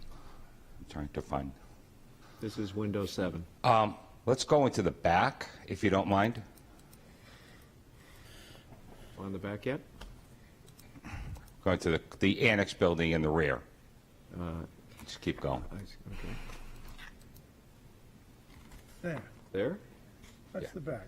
Here's right here. These are the windows we're looking to propose to replace in the rear annex building that really isn't visible from the street, except from the sunroom in the corner and the green that is highlighted, and maybe window number 12 next to that. That's pretty much where you get a sight line from the street, about 40 feet back from the sidewalk. Everything else is not visible from the street. So we're proposing to replace those with the Tribute Vinyl Series by Harvey, which would have this type of series here with the simulated divided lights, exterior grids between glass. Also has the appearance of a routed sash line on the rails and the stiles for the wood appearance on that. We've researched some wood products as far as Marvin, Geldwin. The ultimate objective was to get not only aesthetics, but also thermal performance. And the only one that would meet the criteria of thermal, solar heat gain, and air infiltration was the Harvey Vinyl Tribute window. The Anderson, the Geldwin, all came at a 0.3 air infiltration. This came at a 0.01. In the sense of layman terms, a 0.3 will give you an air exchange on a 12 by 12 room, basically every 4.8 hours. A 0.15, which is a good wood window, clad otherwise, will give you an air exchange about every 12 hours. And a 0.01 will give you an air exchange every 6 days. So the client's looking for something that's going to give Can you you. bring this up here, please, so Yeah, that we sure. could look and see what it looks like? I'll grab it from him. I'll pick it up. Well, he's been carrying this thing around for years. He's been carrying this thing around.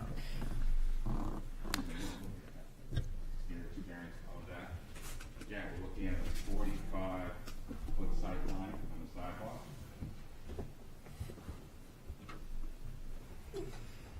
Okay. These windows will be a total blowout. This is a new construction application. You'll need the mic. There's a historic sill put on, Can you get the mic, please? facing, and the shed, I'm sorry. The microphone, or they won't pick you up. Yeah. It'll be a total blow-off for new construction. Then they'll get the historic sill, three-sided flat casing with the existing shadow molding around the three sides, the jambs and the headers. So it'll look exactly like it is now, except it will not have a storm on it. So that's what we're proposing for these openings that are in the rear of the building. Is that just the top, or was it also the bottom windows, too? Was the bottom windows, All these here? It'll be all the windows in the rear of the building. It's like an Okay. annex building in the back. So it'll be With the exception bottoms of the bump out. and the for and the vinyl tops. Right here. Correct. Those are still in good shape. Those are going to stay, the bump out. are any of these required to be egress fire windows? There are two, which would be the exact same look as that. One of these, 11 or 12, which is in that bedroom, will be an egress window, and either 15 or 16 will be an egress window. We may choose 12, and we may choose 15 on that. And again, it's going to look exactly like this, only it's going to be a casement window, and it will have a simulated meeting rail, and of course, the simulated exterior grids, divided light on that. And that'll be a 5.8 square foot opening to meet that. When you put a wood casing around that, where does it go? This would be actually right at this point here.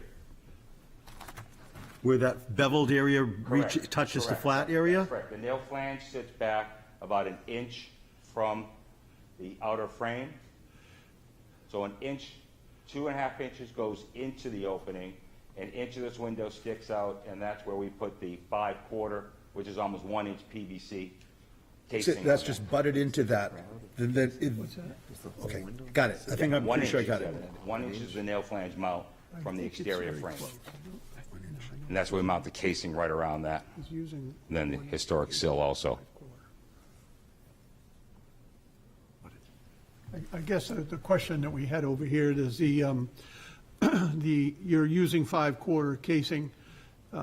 So what is the projection of that beveled portion of the window? Is that going to project out beyond the 5/4? This will project out beyond that, that's correct, yep. So your casing is going to be flush with this, and this will project out, which is almost an inch for the screen track. Okay.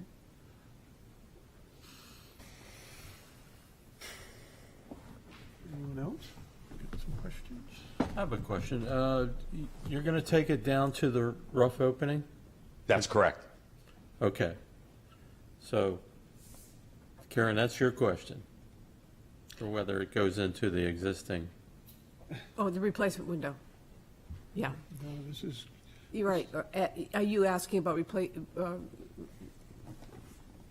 doing Yeah, the? it's going to go down to the rough opening, and so it'll be like a new window construction. Correct. So the nail flange will be mounted to the sheathing, Okay.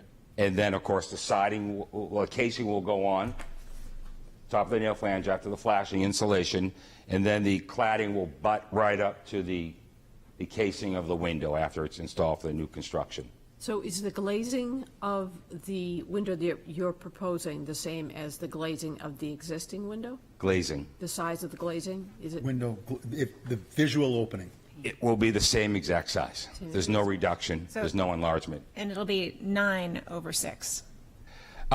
We're proposing, these are, currently they're unequals, Correct. and they're equals in the front. We're proposing to maintain the 6/6, maintain the same continuity from the rear with the front itself.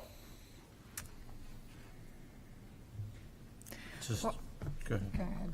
Well, I just have, do you work for Harvey, or are you a window? I used to be an architectural rep for Harvey, and now I work for Granite State Glass, Okay.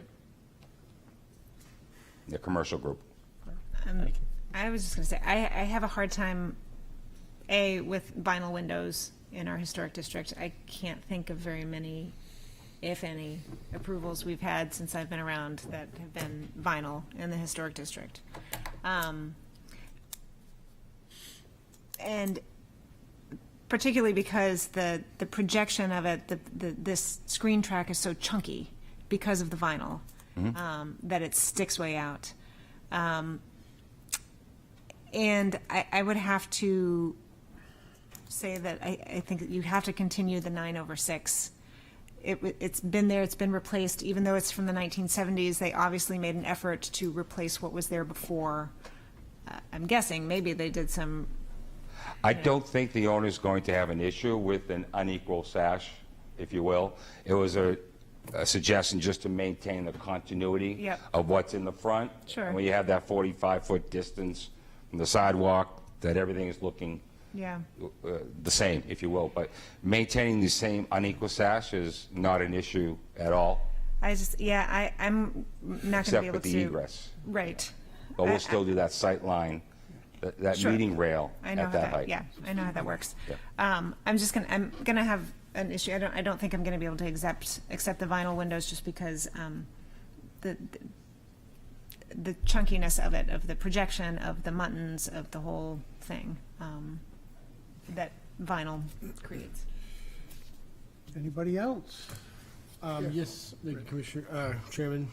I have to agree with Commissioner Rudig. I think once we open the box on the vinyl windows, we'd have to allow everyone to have them. Well, we don't have to, but. Don't have to, but.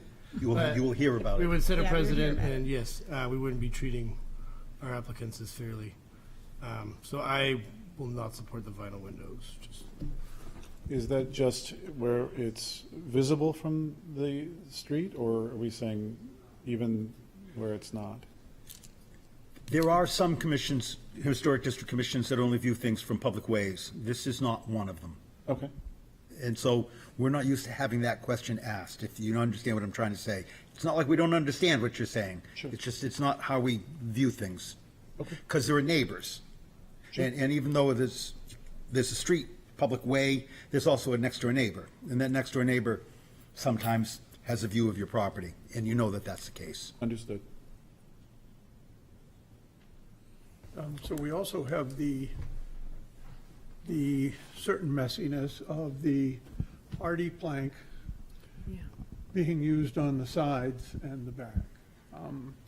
There have been times that we have allowed the siding on the front to be the wooden clapboard siding, and then have allowed in certain conditions to have it go back and beyond the back. The one side, and I'm not sure what side it is, the right-hand side, that's very long. It's a Strawberry Bank side. That's the Strawberry Bank side, yeah. So I myself have a problem with that being hardy. I don't have a problem with the back being hardy. I'm not sure about the other side. That's the side you see when you walk down the hill, isn't it, from Pleasant, or am I? You mean the left-hand side? The left-hand When side. you come up from Pleasant, you see Yeah. the other side. At least the front. can see where the flower boxes certainly didn't help this house. There, I took a pretty close view, if you will allow me for a moment, and there isn't a single thing on this building that was there before 1972 or 1992. It is the most profoundly rotten piece of house I've ever seen. You've been in it. No, I'm sorry, only viewing from the outside. Oh. But it's something dramatically wrong inside this building, that's happening. Just dramatic. That was my concern too. The repairs on the front are not all that old and they're so rotten, so what's happening? There's got to be something wrong with it from the inside, or water coming in, or water being wicked up from the basement. I think that, I mean, you can put a hardy on there and make it waterproof, but it's not going to solve the whatever water issues there might be going on in this building. Yeah, we expect that there's some flashing issues, and we certainly know that the water coming up from the street, because the wood is right on the street, so. The front foundation's been replaced at some point. I assume the old federal period stone cap on the foundation, that granite lintel, if you will, looks like it was replaced with concrete block back in the 40s. And I wonder if that isn't letting water into the basement because it's so porous. There's just something dramatically wrong. We did some really crappy insulation programs in the 70s and 80s on a lot of houses. Unfaced insulation, no vapor barriers. I've seen an awful lot of decay. This is just unbelievably decayed. Are you intending to do interior work here also? It's nothing to do with us, just part of this conversation. Yes, no, absolutely. Once we start our demo, once we get past this stage and start our demo, see what's actually behind, what to expect and address it. We're fully expecting there are issues. Well, we know there are, so. But until you get in, you don't know, Yeah. so. Yes, Martin, please. It makes it sound like you have another window you're proposing for the front. Is that the case? Well, the front actually they're all salvageable. They're all in fair to good shape or reparable. I missed that. Sorry. Yes, our intent is just to replace in kind the exterior trim that's rotted on the front. I got you. So, What type of windows on the front? They are Marvin single glazed windows installed back in the 90s, and they have a tandem storm that was mounted to it at time of manufacture. But there's a storm window also on this or not? On the original windows in the front, yes, and the sides. The front building, number 35, has those Marvin wood windows, single glaze, true divided light, with a tandem storm window on the front, mounted to the frame. So when you say tanded storm window, you're not using another term for what Anderson or actually Brosco, I think, would call the energy panel? Yeah. It was mounted to the window when it was manufactured, so it came as one piece. Yeah, Yep. okay. That was another bad week. Probably a lot of the problems with this stuff also is improper caulking, painting, closing up weep holes in the storm windows so that the water just sits there. there's a lot of evidence of There's that. a lot of absolutely. that kind of stuff. Given the comments, do you have a plan B for the window, or is that the only window you're putting before them for the rear? For the rear? Yes. It's a working session. Again, we presented what was the best performing window out there Right. based on the fact that it was behind the main building. So you out of don't have sight, another if you window, will. is what you're saying? No. So the other alternative was to ask the question, the alternative would be to propose an Anderson 400 series. Okay. I've heard Anderson mention Is that the several Fibrex? people. Is there? That's the Fibrex Yeah, window with the the Fibrex wood one, yeah. interior. The Anderson 400 series has either a vinyl clad exterior or the Anderson 400 series wood right window has a Fibrex exterior. The Anderson A series has a Fibrex exterior with fiberglass sashes, and the Anderson E series is all aluminum clad. So to get to something where you don't want this box with the Anderson series, would the 400 series be acceptable to present as an option? It's final. Yeah, I mean, If it, the Woodwright, the Woodwright, Well, the yeah. Woodwright. We have approved those we've before. approved, The Fibrex. The fabrics with the wood. we've approved yeah. those, so the yeah. Woodwright or the A series. Or the A series, yeah. So the Woodwright or the A series are acceptable? Yes. Very That's good. what- I got a Woodwright right in my bag. That's our plan B. Okay. With the 9/6. With 9/6. 9/6. And what about the Hardy versus Cedar? Or, yeah. We need some opinions on this. In the spirit of compromise, could we suggest that the L be hardy planked and the old, what we'll call the original federal one-room deep building be wood-sided?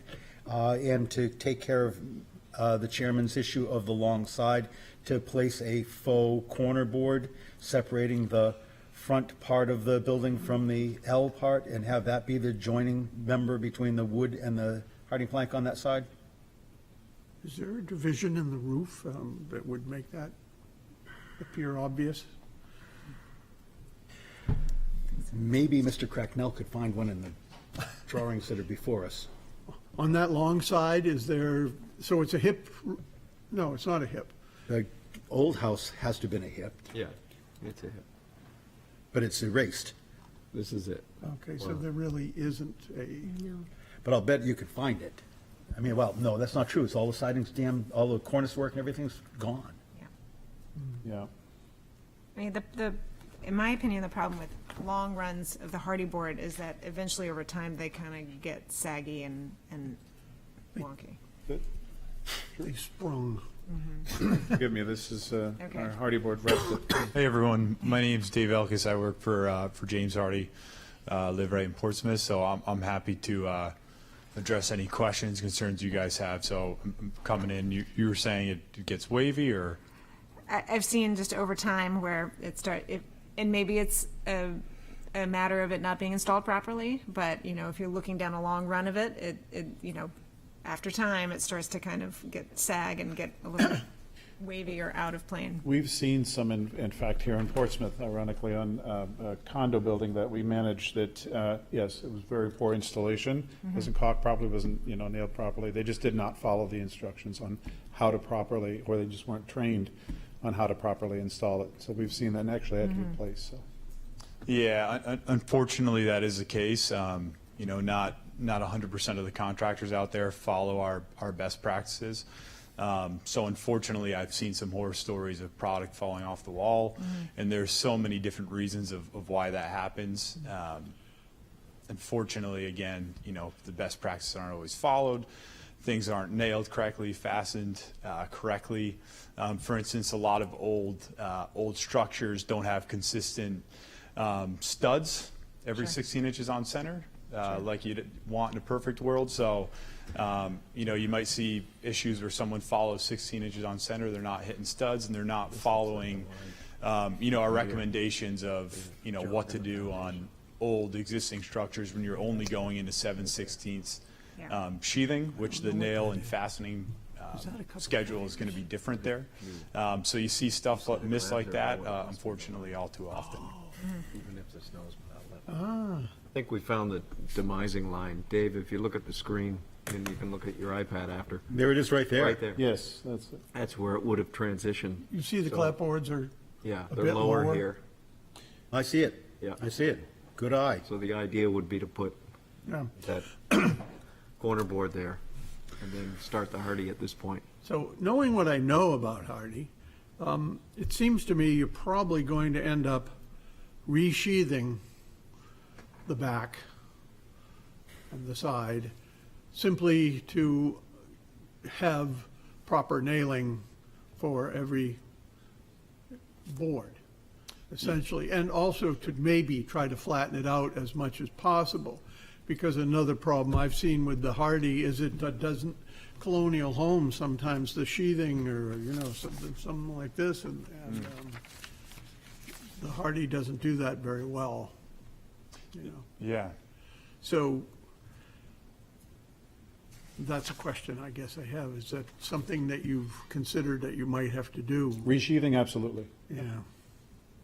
Yeah, would agree with you on that, John, too. We have a spec, I couldn't tell you what it is off the top of my head, but there is a certain amount of variance where they'll say, hey, you know, that's something you should, resheathe so you have a good flat substrate, so. But then the wooden clapboards can go over the old sheathing, especially if you use a rough cut sheathing board to repair any rotted sheathing boards that you find, so that they're all the same thickness, and you can put the wooden clapboards back over the wooden sheathing. This is really not our purview. It's neither here nor there. I'm not really sure. Sheathing? Well, Sheathing? Yeah. Sheathing. Part of the It's problem. a question, not a statement, yeah. Yeah. sheathing.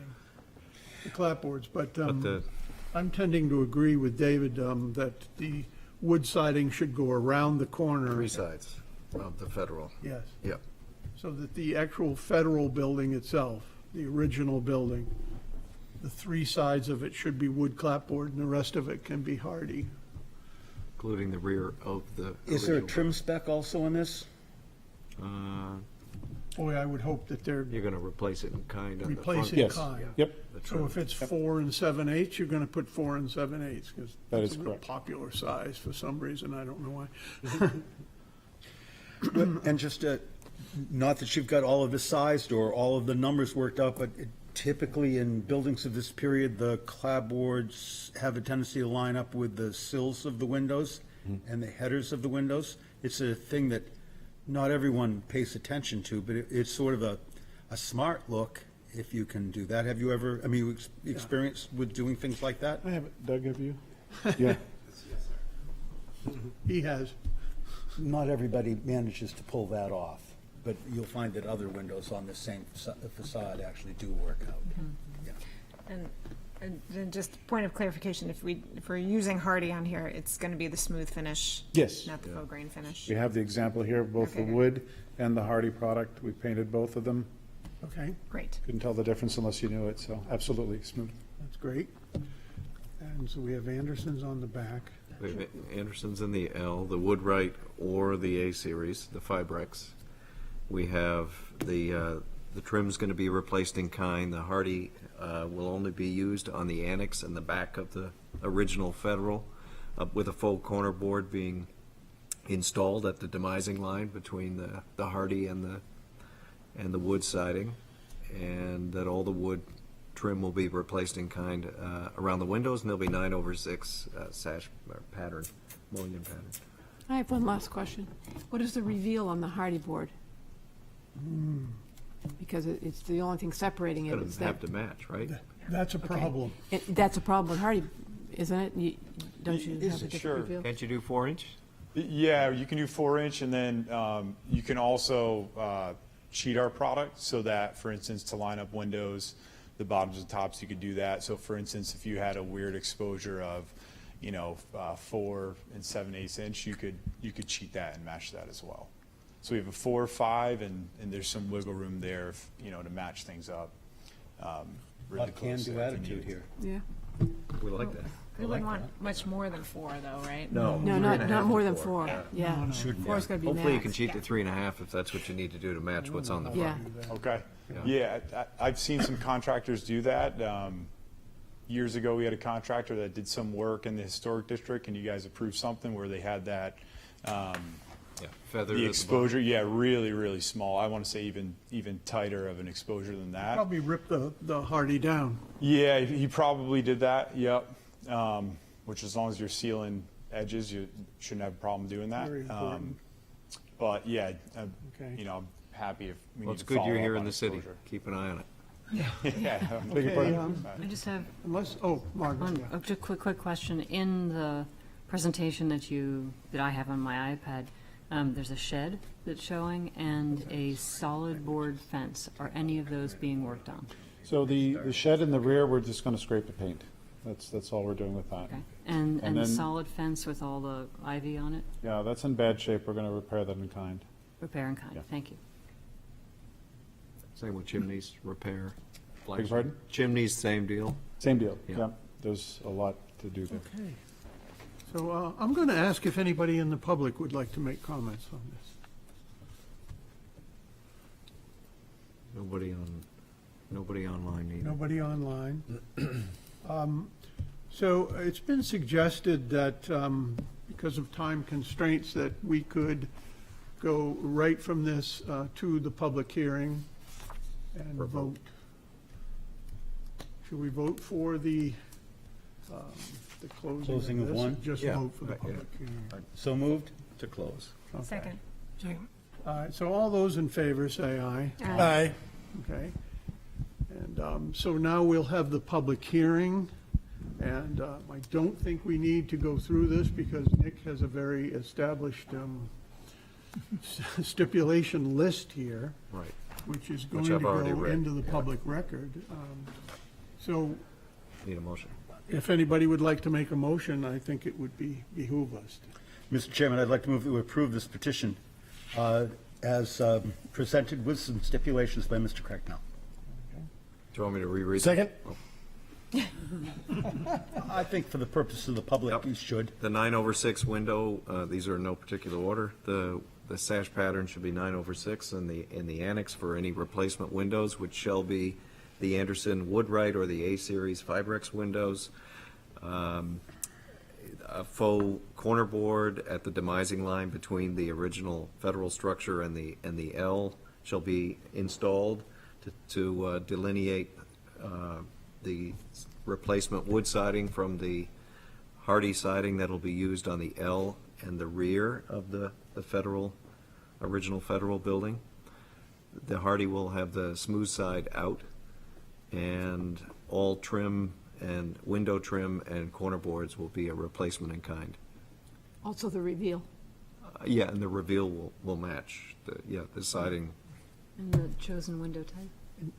We got that, I got that. And did you have the wood siding on three sides? Yes, Okay. everything but the back. All righty. So, we have a second, and all those in favor say aye. Aye. Aye. Yes? Oh, excuse me. Yep. Enhancement of property values and maintenance of historic character. That's Thank good? you. That's great. Okay, all those in favor say aye. Aye. Yes? You have your approval. Good luck, we're watching. Does anybody want a quick break? or you guys- Anderson 400. We need a break, or we want to continue? Keep going. Okay. Yeah. Go. Right after this. Okay, after this meeting. Oh, yeah, we got Mark. One Congress. Okay, Did you postpone the Walton at the no. beginning? Might as well just quickly do it. Oh, I'm sorry. 243 Holmes we Way. need a motion to request to postpone Seacoast Management Consulting LLC owner property located at 3 Walton Alley, wherein permission is requested to allow new construction for an existing structure. What's that? I'll read it all. I won't read it all. So moved? So moved. Second. Second. Do you want to go ahead and Okay. postpone F? 43 Holmes Court. Right. That's where we were at? I thought we No, were. we're just going to postpone it in case anybody's watching. Okay. So we're also going to have a request to postpone 43 Holmes Court LLC owner for 43 Holmes Court, which I won't read anymore. So moved. To October. Second? All those in favor? Aye. Okay.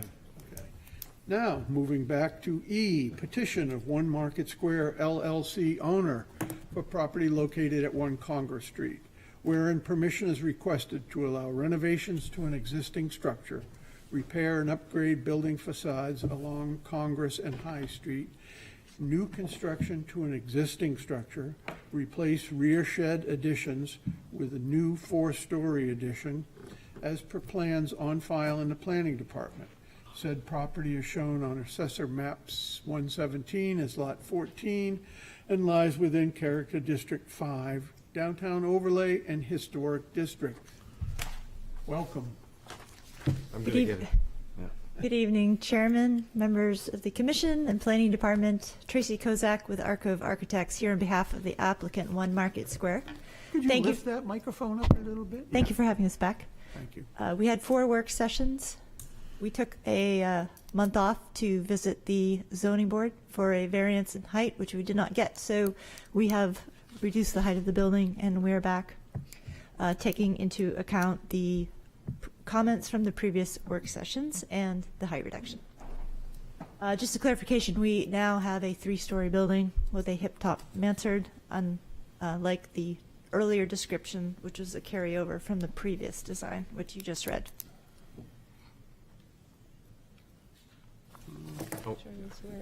You can't advance it. Okay. Okay, I'm just checking. Just tell me.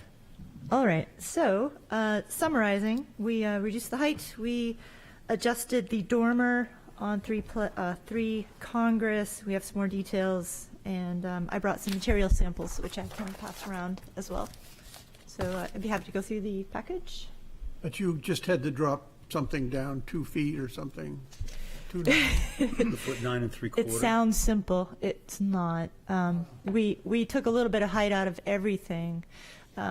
We lowered the hip-top mansard roof.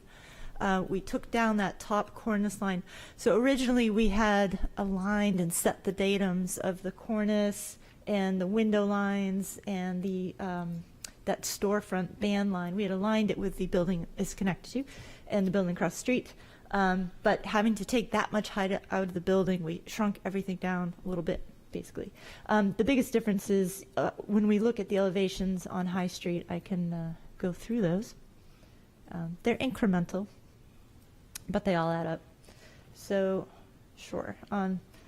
So we lowered the whole roof as a hat. It just came down. The net effect is that cornice line came down about a foot or so, and the 3rd floor windows are shorter in height. So they're 3 lights high instead of 4 lights high. Previously, they were the exact same size as the 2nd floor windows. Often we will see, and probably most typically, we see smaller windows on the upper floors. However, we're taking the cue from the building it's attached to at 1 Congress, where both floors have the same size windows. It's an unusual building, and we're trying to carry that distinctive character through. But nonetheless, it corresponds to the little opera house it's attached to, which has different windows on the top floor. And it's not uncommon in the district to see different size windows on the 2nd and 3rd floors.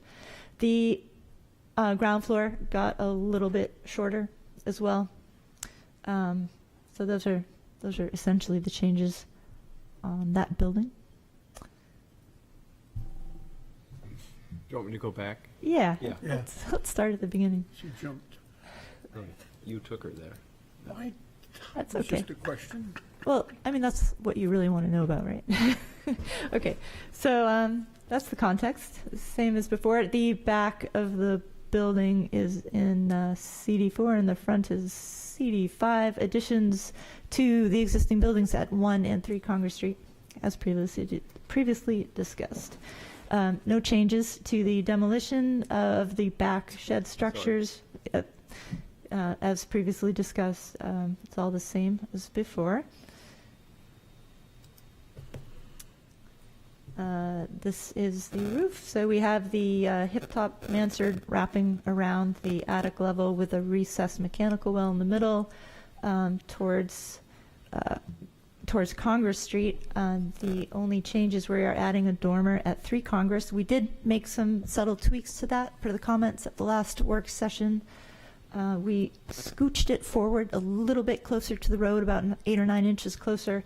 We previously had the guardrail in front of it going from complete side to side on the building, and we narrowed it down to just in front of the dormer to give that just a little bit more balance with the dormer that exists on 1 Congress.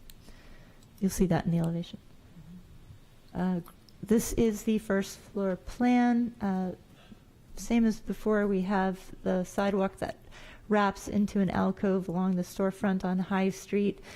A major component of this development is to improve the public pedestrian ways, particularly Haven Court, and to make that pedestrian friendly and enlivened and become a connection between essentially the McIntyre and the Bridge Street lot. one-level underground parking at what is now a surface parking lot. There were a lot of questions about building height, so to make sure we had calculated everything precisely, we have shown you the math, and we've taken the grade at 5-foot intervals around the building and averaged it as a whole. It is actually several different buildings in 2 different zones, but we're treating it all as one. And this is part of the calculation for a hipped and requirement for a hipped top mansard, is that the sloped roofs are, I believe, is it 50%? More than 50% of the roof area, and these are the areas and calculations. The blue is the sloped roofs, and the yellow are the recessed mechanical wells, which are lower.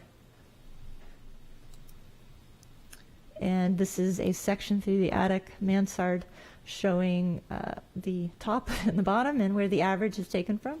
And you can see on the right we have the slate shingles as the field, and these raised, what we call buttresses, are clad in copper. They would be a natural copper left to weather and patina naturally. I do have samples of all this, which I'll show you at the end. And Congress Street, that's the new dormer we talked about. And previously, the same details, restoring the granite storefront at the bottom corner of 1 Congress to what was, when it was originally a bank, it had granite coining. We are proposing new canvas awnings along these storefronts and restoring the windows as they were in the early part of the 20th century at the 2nd floor, and restoring the original trim per early photographs on 3 Congress. High Street, which we talked about just a moment ago. No other changes, but just to recap from last time, the main entrance to the block will be at this existing middle building. We're restoring or rehabilitating the entrance level. It has been, as you know, as part of Rudy's, it was changed dramatically with yellow clapboards and siding. So we are introducing a storefront entrance there with a canopy that ties in to the new canopies proposed on the new addition.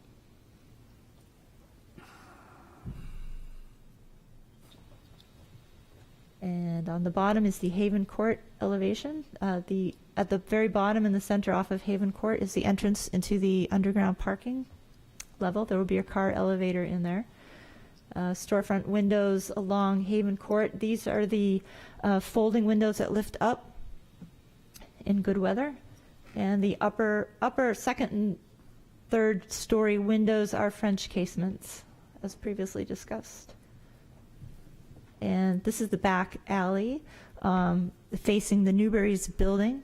It's basically, it's there to provide egress from the exit stair behind the building.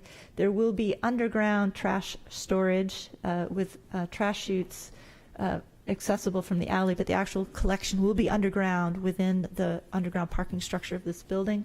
So what currently exists in Haven Court are above ground dumpsters and whatnot. That's all going to go away from site. I will point out the existing grade of this alley slopes actually down towards the Market Square, and we picked this up when we were fine-tuning the grading that that would create a drainage problem where water from Haven Court would drain into a dead-end pit. So we have regraded just this back alley to have it drain slightly so that the water will naturally shed to the site's stormwater management system on Haven Court. In raising grade, we failed to raise the doors, that exit door that comes out there. So we will be making that adjustment to raise that door to match the grade. That's good. Bird's eye axon view, just to show the general layout. And this is the view from Popovers. And from the church.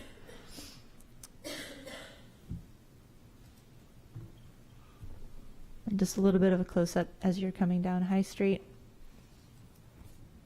and the view coming off of Market Street down Ladd. We have the curved glass on the corner. There is a transom trim band that runs at the tops of these arcaded openings underneath the awning, which is it's a laminated glass. It's called dichroic glass. It has a luminescent film laminated between the two layers of glass, which refracts the light subtly as you walk past it, and so it will change from an aqua to a blue a little bit as you walk past it. We're picking up on the themes of how the character of the street right now very much is a play on light through the time of day, and also the existing building on 1 Congress has terracotta motifs that allude to different times of day with the changing flowers in the direction of the sun.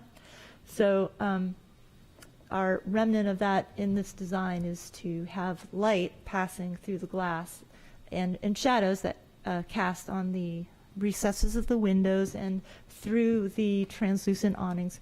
There are a number of elements in play that really play with light, and it keeps the street animated the way it is today, even though we are taking away the fire escapes and losing some of the elements that are attached to 1 Congress.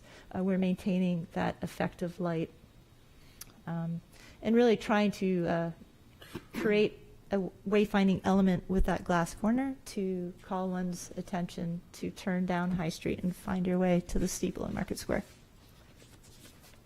And this is the back corner against Newbury's, where that alley comes out onto Haven Court. And details, as I mentioned previously, this is the new dormer at 3 Congress. We have skinnied up the railing in front of it to be just within the limit of the dormer and moved it forward about 8 or 9 inches. There's a section profile. The cornice underneath that glass guardrail, which is a half a guardrail because the deck is below the cornice. That's an existing cornice. And some of the details of the storefront arcade down here and the windows below. Materials, we are proposing a Pella Architectural Series wood window with aluminum cladding. The color is I believe it's like a portobello color. Listed here. Simulated divided light. These are the folding lifting windows that we see here, and in the middle is the sky window. It's called the sky window. It's by Velux. It is pre-mulled. It's 3 windows on a little bit of an angle. Okay. And on the elevator overrun, which is now set way back from High Street, and you really can't see it except perhaps from the top of the steeple or maybe the top of the parking garage. That is a composite panel. We're proposing the Lucabon, and that is in a medium bronze color. And to the right is the dichroic glass, and on the bottom is what we're proposing, these the shades of blue. And again, it's just a narrow band. It's about 1 foot tall. That is at the very top opening of the storefront on High Street. And materials, I do have these with me as well. These are the granite. So this one in the middle is the Carolina pink. That is the primary field color of the addition. The autumn pink is the trim. There are 2 places. There's the window sill trim would be this color, and also the top cornice band of granite would be that color. The granite on the left is Deer Isle, and that would be used for the restoration granite on the corner of 1 Congress. To the right is the terracotta panels, which would be on the 2nd and 3rd floors of the addition. And this is the slate. This is a natural slate for the roof. It's Vermont slate, and it's a gray-green weathering color. There's a very subtle difference. It's a natural product, so there is those two pieces there show you the color range. They kind of look the same at first glance, but there's just a subtle difference.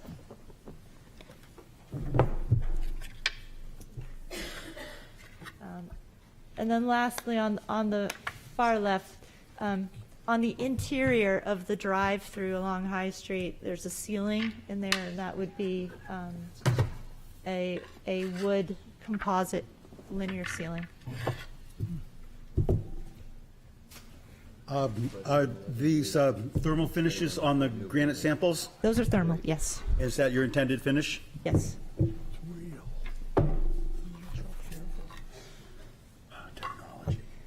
So the terracotta color we propose is the sand sable color, which is in the smaller, the binder. The large terracotta piece going around is not the color, but it just shows you the actual full-sized tile.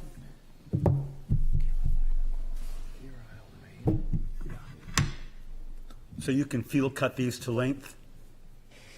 Yes, they come in, I believe, up to 8 feet long, but you can also specify the height. They come in different heights as well. We're proposing a 12-inch height plank with staggered joints.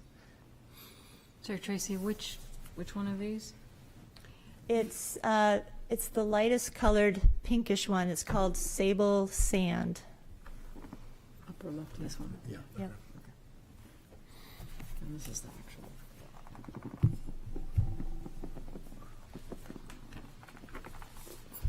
Thank you for bringing the samples. It gives us something that we feel like we're doing something.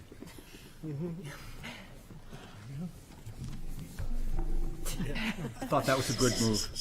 It's also a good idea to make sure we don't I end think up your with shoulder must be better. something really pink. Congratulations. Stone out at, That's it, right? That's all we have. If there are any questions, happy to answer. Would there be an opportunity to see some of these items in proximity, the way they would be set up, like a field test? 'Cause this is a lot of different materials in a lot of different places. The two major materials, you could just take the terracotta sample of that sable sand color and put it next to the coral Carolina pink granite. Those two, that is 95% of what you see there are those two. The terracotta is the second and third floor, and the Carolina coral is the bottom floor. The slate on the roof, of course, is up above. I do want to point out we did add snow guards. When we lowered the cornice, we changed the details slightly, where the copper gutter is now continuous, and we have snow guards above that in between the buttresses. Good idea. It's a little bit dangerous. So could you just remind us where the other granite, I know you said the Carolina coral is being used on the first floor. Is the other granite just on the base there, or? So the gray granite, the one that's Yeah. called Deer Isle, that's on facing Congress Street on the existing buildings, the existing Yep. brick buildings. And then the darker pink, the autumn pink, that is the trim band that is on top. See this darker band that runs around the corner there? That's that right there. Thank you.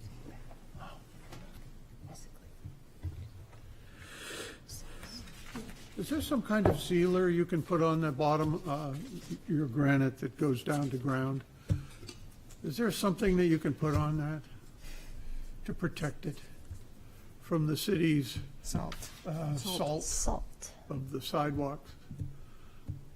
This has got nothing to do with, any approval or anything, just a question. Yeah. Do you know? There are certainly sealers that are breathable, that would last. The concern is something that would trap moisture and then spall the granite. The We can granite's falling all over. Yeah, Maybe it's because of the salt. Collapsing.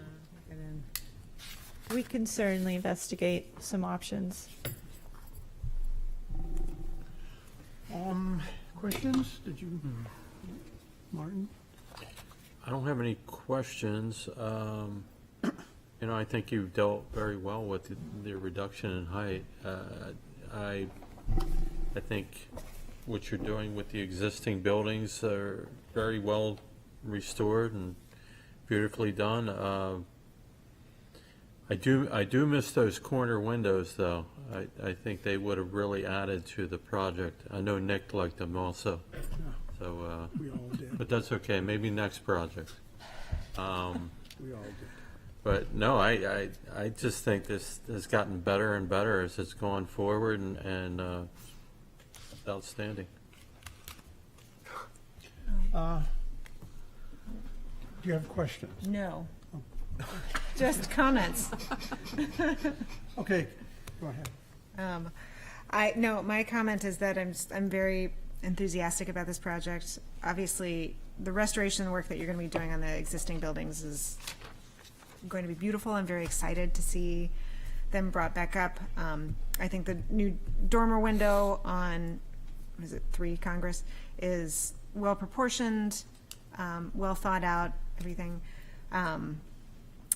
And in terms of the new building, I think I think that you've done a great job of looking at what the historic building says and incorporating a lot of that language into your new design, which is all I could ever ask for in new construction when you're putting it, meshing it with a historic building. So I think you've done a great job with that. I'm a little disappointed in that I think some of the earlier designs were more interesting and were more sculptural and had more to say, especially the corner piece. But, it's been simplified, and I think that it still works. And I just think it's going to be really successful. I think it's going to really improve this big empty lot and in a corner that nobody likes to be in. And so all of the improvements that you're making to this little corner are much needed. And I think that even though it's hard for some people to imagine, what this whole process is going to be like with the construction, I really think it's going to be worth it. And I'm very excited to see the end product. So. Very good. Well said. Anyone else? Yes. Yes, thank you, Chairman. I'll reiterate Commissioner Rodriguez's comment. I think this is a very successful project. I think you guys have honored the history. I think you've incorporated the photography studio with the new building, with the windows. I think it really works well. The new glazing elements, we're not trying to, there's some new modern stuff, but it also honors the history, and I think it's a great improvement for that area. Growing up in Portsmouth, the walk from the fair landing to Gillies, we'd always just go right through there, and it's not the most pleasant walk. So it's really nice to see that area get cleaned up and it actually be, I think it'll be like, I think tourists will love this. I think locals will love this. I think this is a great improvement. Yep. Thank you. Margot? Yes, I'm not going to repeat what everybody else has said because they've already said it. However, I would echo what Reagan said about the corner that used to be quite angular and very, very interesting. If you ever thought you wanted to make that corner, again, a little more avant-garde, maybe not quite so much, I would not be opposed to have you come back and show us some other options, because I think you probably have a little bit of room to jazz it up or make it a little different. Well done, Tracy. Karen? Okay, I'm going to disagree with everyone and say that I think this is the best that I've seen on this project. I like it just the way it is. Very appreciative of the window change, unlike some of my commissioners. I think it shows great vision, and I think it's terrific. I love the way you want to deal with buildings, and good job. Just completing the spectrum here, if you don't mind for a moment, I think that the 3 buildings that you're giving breathing new life into are an extremely valuable thing that you're doing for the town. I hope that part works out for you as well as it draws out. The rest of the stuff, the avant-garde, is hard for me to swallow. You've done a remarkable job of scaling this thing back without giving up. And I appreciate all of that. I still feel awkward about the thing, but in a real world, the 3 buildings that we're going to get out of this thing are worth a little bit of anxiety on my part for the thing in the back. Hopefully it works. Okay. Dan, you want to get a couple more comments in for the paper? I'm excited about opening up that alleyway. To get to Gillies, you're climbing over fences, and so that'll be a nice connection for the city. I, for one, like what you did to the windows, because it reminds me more of a lighthouse and a nautical theme as opposed to the Louvre and a pyramid glass. So I favor that change. I have pay. Okay. So I'm going to ask for comments from the public now. Anyone would like to speak about this?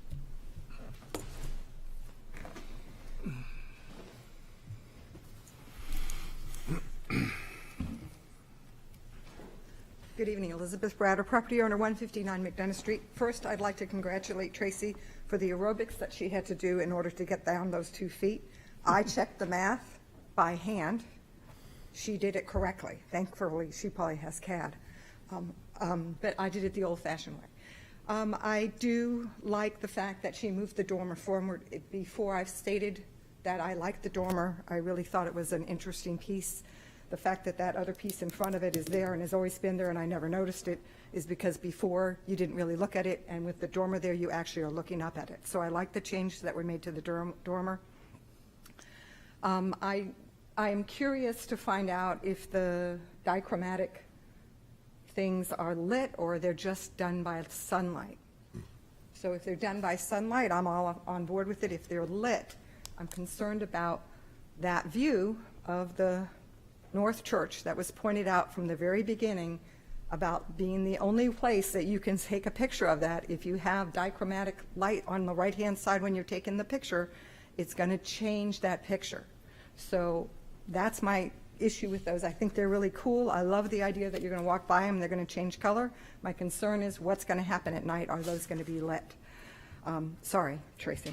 And I like the fact that that the color was changed, what originally looked like an orange, and then now it's a sand sable. I've looked at the website quite a bit. I didn't get to see the samples, so my concern about the samples is whether or not what's going to be on the back is going to be shiny.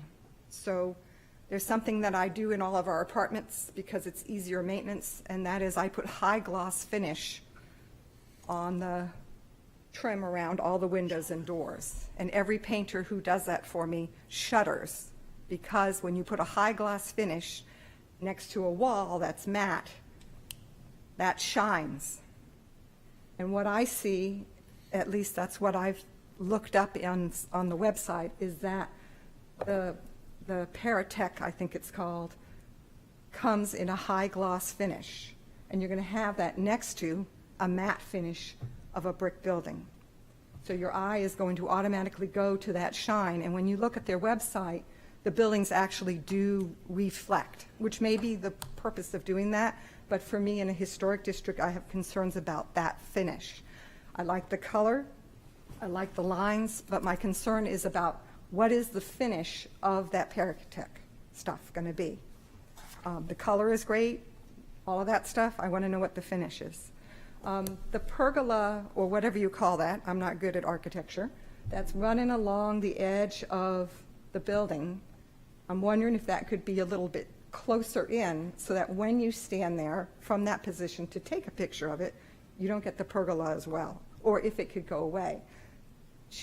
There are some other ideas I've seen Tracy put forward on other buildings that are decorative along the edge, but not sticking out like that, and that's my concern with that. So I'm all about preserving that view, which is one of those things that the Historic District Commission does.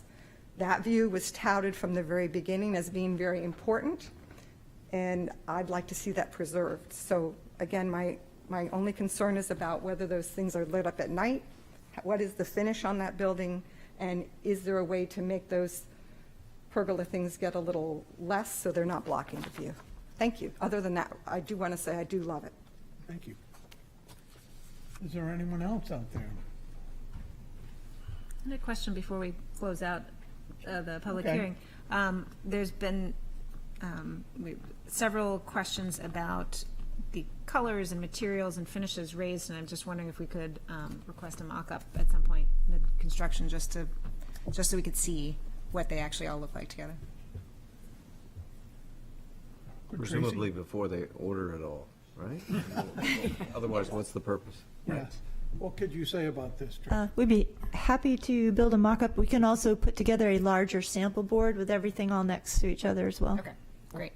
What is your comments on the lighting that was brought up? Whether is that They're not backlit directly. However, there is light that comes from underneath the drive-through and the windows beyond. There will be downlights on the ceiling behind it. So there's no light shining right through it. Also, the finish on the terracotta tile is matte. They do offer a glaze finish, which is on their website, but the samples we handed around are the matte finish, and that's what we intend. okay? Thank you. So I think I'll close this public hearing then and look for a motion. I'd like to make a motion to approve as presented. I don't think we had any stipulations. Get a sample board. Yeah, just the Sample mock-up. board. Oh, the sample board being a stipulation. Thank you. I'll second. Great. I believe this is, conserves and enhances property values, and it is, right here, one, compatibility of innovative technologies with surrounding properties.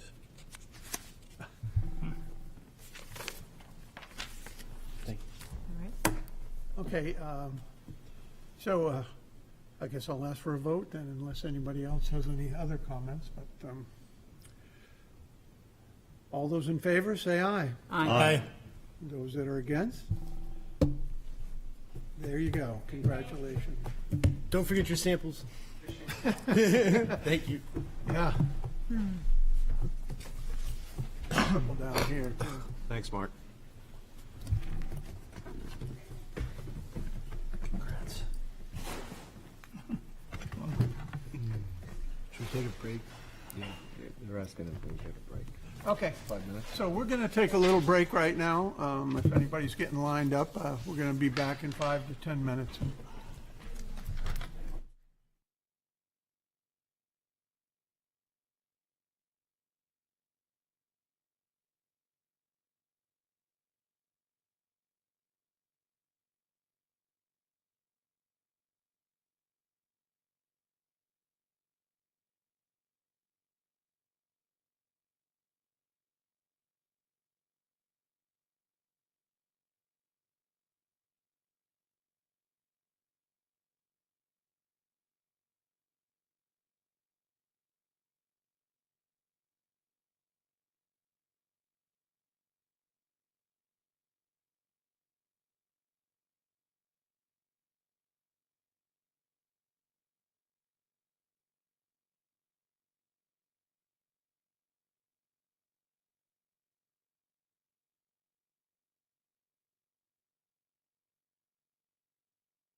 Oh, I mean, why is it in the district? Yeah, it's a district, it's in the district. All righty, we're going to get going again here. 200 feet. It's the 200-foot thing. So, public hearings, new business, petition of Courtyard Condominium Association owner for property located at 50 Daniel Street, where permission is requested to allow renovations to an existing structure, replacement windows. As per plans on file in the planning department, said property is shown on Assessor Map 106 as Lot 17 and lies within Character District 4 and the Historic District. Jeff Whitmore here, representing Courtyard Condominiums. We had come before you to do the front elevation renovation and restoration, which you had approved. Had mentioned at that time that I hadn't got consensus from the ownership on whether to replace windows. Since then, I have gotten a full approval of moving forward with new windows. And with the board's recommendation, we are proposing that we use Green Mountain milestone windows, which are meeting the historic spec that the board generally recommends. I think the only open-ended item that I have right now, if you look at the building presently, it has vinyl replacement windows, which are, far from appropriate. They're stuck in the frames of the old windows that were there. They're in horrible condition themselves, so that's what inspired the owners to replace them completely. So our plan is to do new work here. So we're not going to keep the frames. It's not going to be a replacement sash. It's going to be a full replacement. The question that comes up from the board to the board, though, if you look at the historic photos of the building, it seems like it's inclined to be 6/1, not 6/6. I don't know what do you want me to start? Yeah, just pass it around and then. I think I have it in order of age. So if you look at the vehicles in front of the building, it should indicate the age of the time that was taken. So it's not absolutely clear on all those photos. There is a photo, probably the most recent photo shows no windows at the third level. It's quite an interesting looking building. It appears to be back in the 60s, 70s. But there is a clearer view. Even in that photo that's shown of the most recent photo, it does show a 6/1.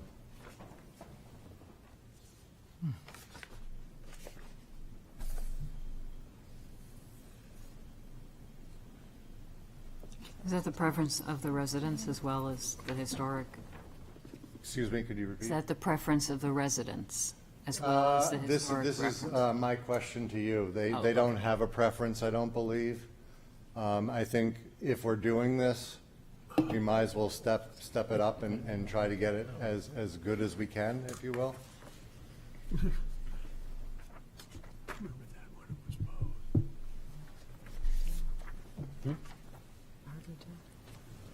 Well, my opinion is that it could go either way.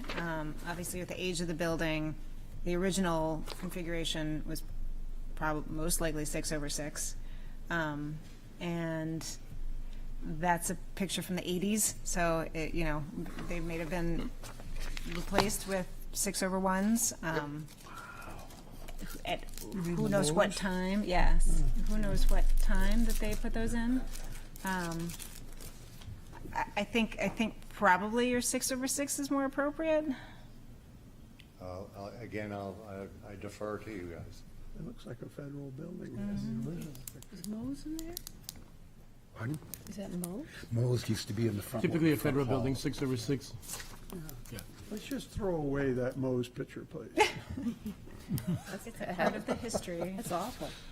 You don't like that picture? It's from whence we came. I Don't like the old Pepsi That's- sign? I mean, if you want to know why you're taking the time to waste your evening sitting here in that seat, because it's of because Moe's. of that. Yeah. Yeah. Oh, I see, yeah. No, it's actually Indian Head Savings Bank, Dave, Really? and Paul's Market. Paul's is across the street. Yeah, Paul's is across the street. Paul's was on, yeah, Yeah, across the Daniel. street, Yeah. where the parking lot is. Yes. Yeah. At the Yeah, new Paul, building. Paul donated a bunch of brick to my chimney. Okay, so where are we on this? Martin. So if you intend to do a full window replacement, you're going to replace the trim and the siding? Correct. Okay. And replacement in kind? Correct. Okay. Okay. So are we going to make a recommendation of 6/6? Is that what we're recommending? What does the board think? Yes. I would do so. Yeah, they're looking for us to tell them, so. It's the safest place to put their But money. yeah, Yeah, Yeah. Again, it seems to be the consensus. Yep. It's going to be nice. Yes, certainly an upgrade from the vinyl windows. you think? Yeah. I would say. Yes. Okay, so I think that we need to have some public comment on this. Is there anybody out there that would like to speak on this project? Nope. And there's nobody online? Okay, well, I'll close this public hearing. Should somebody please?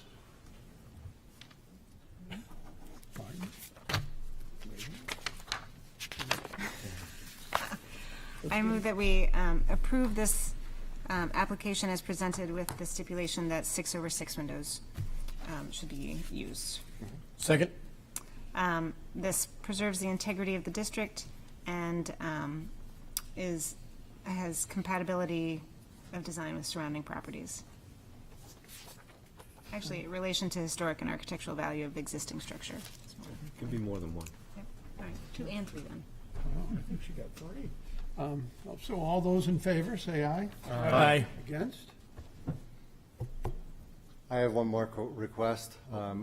Previous meeting, you had asked for additional detail on what we were presenting on the bottom portion of the building.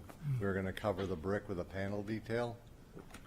We have since drawn a section on that. I'd like to just, if nothing else, hand it to the board tonight for their review. What do you think, Nick? Well, is it something you need approval for? You only, Well, it it's a didn't require change. me coming back, you just asked me to give you more information. I have it Oh. with me, so I don't It's know. probably just for you to review. and I then- think a thing that Mr. Cracknell can handle himself. Yeah. All righty then. See you tomorrow. Okay. I'll take it though, while we're here. I'm just gonna give you the large Yep. plan, 'cause Yep. You start the next one. Okay, well.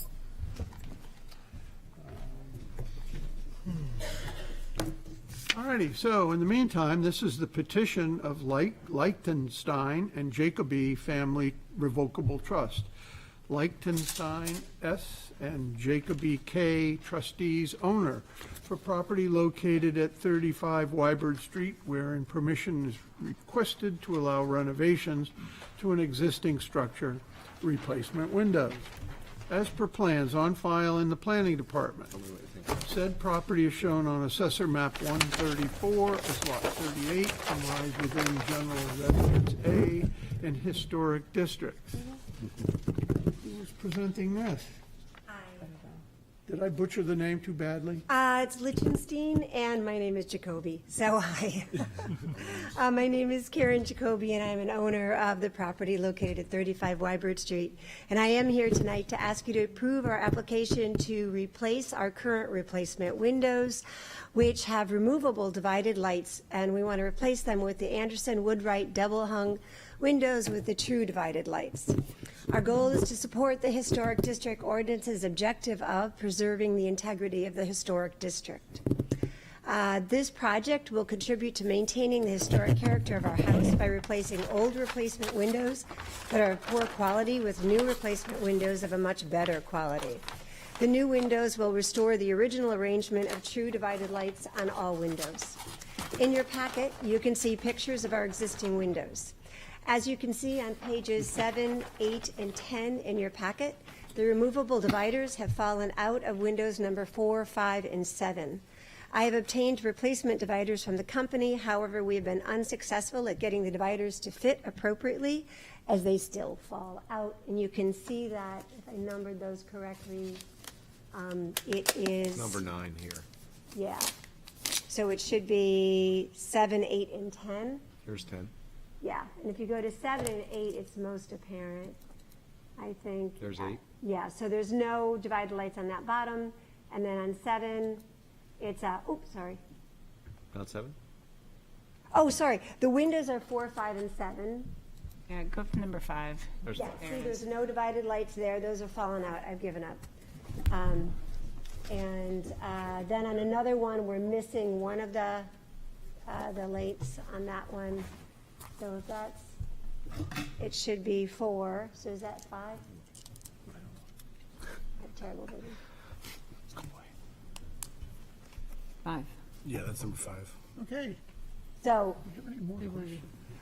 windows 4, 5, and 7, I don't know if you can, is, Yeah, you did it 8 years ago. Go to 4? That's 4. that's 4?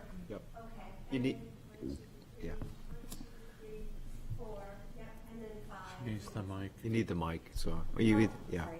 that's okay. All right, so all the divided lights on 3 of the windows are falling out. Try to put them back in, they don't stay in. We also have another issue with the windows in that they don't stay open without an object propping them open. And using an item to prop the window open is detrimental, we believe, to not only the functionality of the window and its ability to ventilate the house efficiently, but also to the house's historic character. In summary, we have reviewed different grades of windows and have selected a window from a reputable manufacturer that has a true divided light with the goal of maintaining the historical integrity of our home. So that's all I have to say. Do you have any questions? Where's the window? Anderson. It's the Anderson Woodwright series, and it does have the true divided light as the option that we would choose. Let's see. Meaning not an SDL? Oh, true. True, yeah. Yeah. True divided light, single pane. The true divided light, I believe it's, I've got it right here. Is that what this is? I think it's, I think It's the an full, SDL. the full divided light. Is that different than a true divided So a light? true divided light is 1 pane of glass versus 2 panes with the gas between. It's the full divided light? Yeah, these are SDLs. That's Yeah. pretty typical. Yeah. Okay, so it's not true. So, So It these tries are, to be true. these are insert windows that go in the original frame. Correct, because the windows that are there are replacement. Yeah, So we're simply replacing the replacement. replacement windows with better quality replacement windows.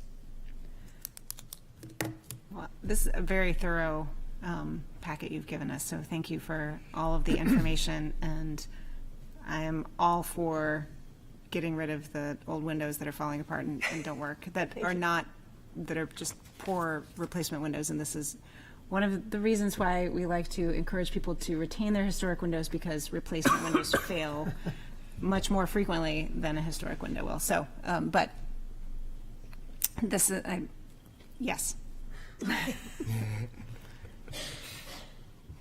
anyone else?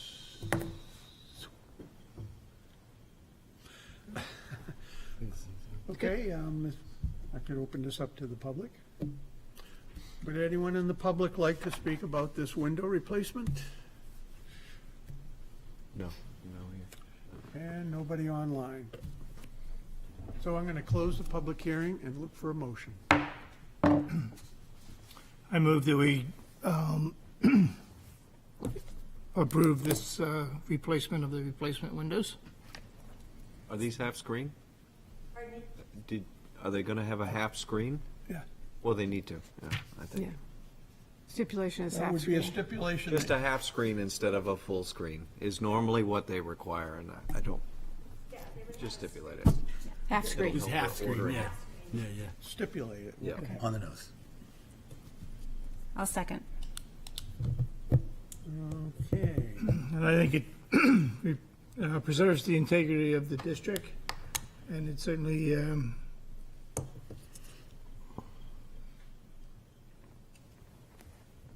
compatibility of design with the surrounding properties. Yeah, you can get by with just one. No, you need to. Yeah. Okay, you need to. One from each category. Oh, I see. All righty, all those in favor? Aye. Against? There you go. Get rid of Thank those you. windows. Thank you. Do the first floor some other time. Okay. We'll do the first floor some other time. I'm accusing myself on this one. This is the one that you, Seriously? that Reagan is recusing herself from. Don't see any. Petition of 8286 Congress Street, LLC owner for property located at 8286 Congress Street, wherein permission is requested to allow renovations to an existing structure, add window awnings, and update storefront facade. As per plans on file in the planning department, said property is shown on Assessor Map 117 as Lot 45, lies within Character District 5, Downtown Overlay and Historic District. Welcome. Hello, everybody. My name is Richard Desjardins. I am here with Mark Giannini. We are both from McHenry Architecture, and Marie Bodie from McNabb Properties, the property owner. So this packet is for renovating essentially the Bull Moose storefront. The scope of this work is to add 2 canvas awnings over the 2 entrances, as well as extend the storefront up along Chestnut Street. So we'll just quickly go through the packet. Sheet A1 is existing images of the overall building, as well as some more detailed shots of just the existing storefront as is. Next sheet is an existing elevation of the Congress Street elevation. A3 is the Chestnut Street elevation, and just to note, our goal is to remove and salvage the glass blocks in the upper, or we're going to just call it the transom area of the storefront, and the purpose is to replace and to repair the damaged glass blocks on the Congress Street elevation. Moving along, A4 is just the floor plan of the actual unit.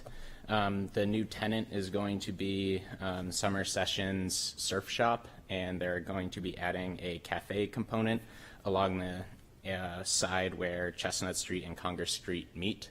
So the intention of this storefront is to really help activate Chestnut Street a little bit more, as well as provide more views and light to and from the cafe space itself. You can see the storefront addition down in the bottom left, right where Nick's cursor is, and the dashed lines represent the locations of the canvas awnings above. And we don't need to go to that sheet right now, but sheet A8 is what our envisioned goal for the awnings is. So sheet A5 is the proposed Congress Street elevation, 2 awnings directly over the 2 entrances. The one to the left is the retail, and the one to the right is the cafe entrance. Our goal is to paint the storefront. We aren't 100% sure on any sort of colors for that yet. That is still left open, TBD. But our intent, well, just for graphic purposes, we just used the color palette from the inspiration images. And just for clarification's sake, both awnings will be retractable awnings. And if we move along to sheet A6, this is the Chestnut Street elevation where the brunt of the work is happening.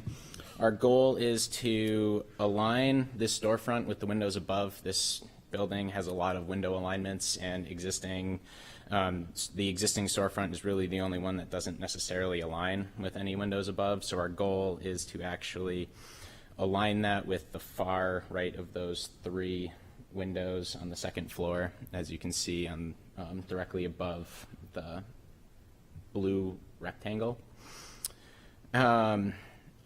And if we go to the next sheet, this will be all enlarged.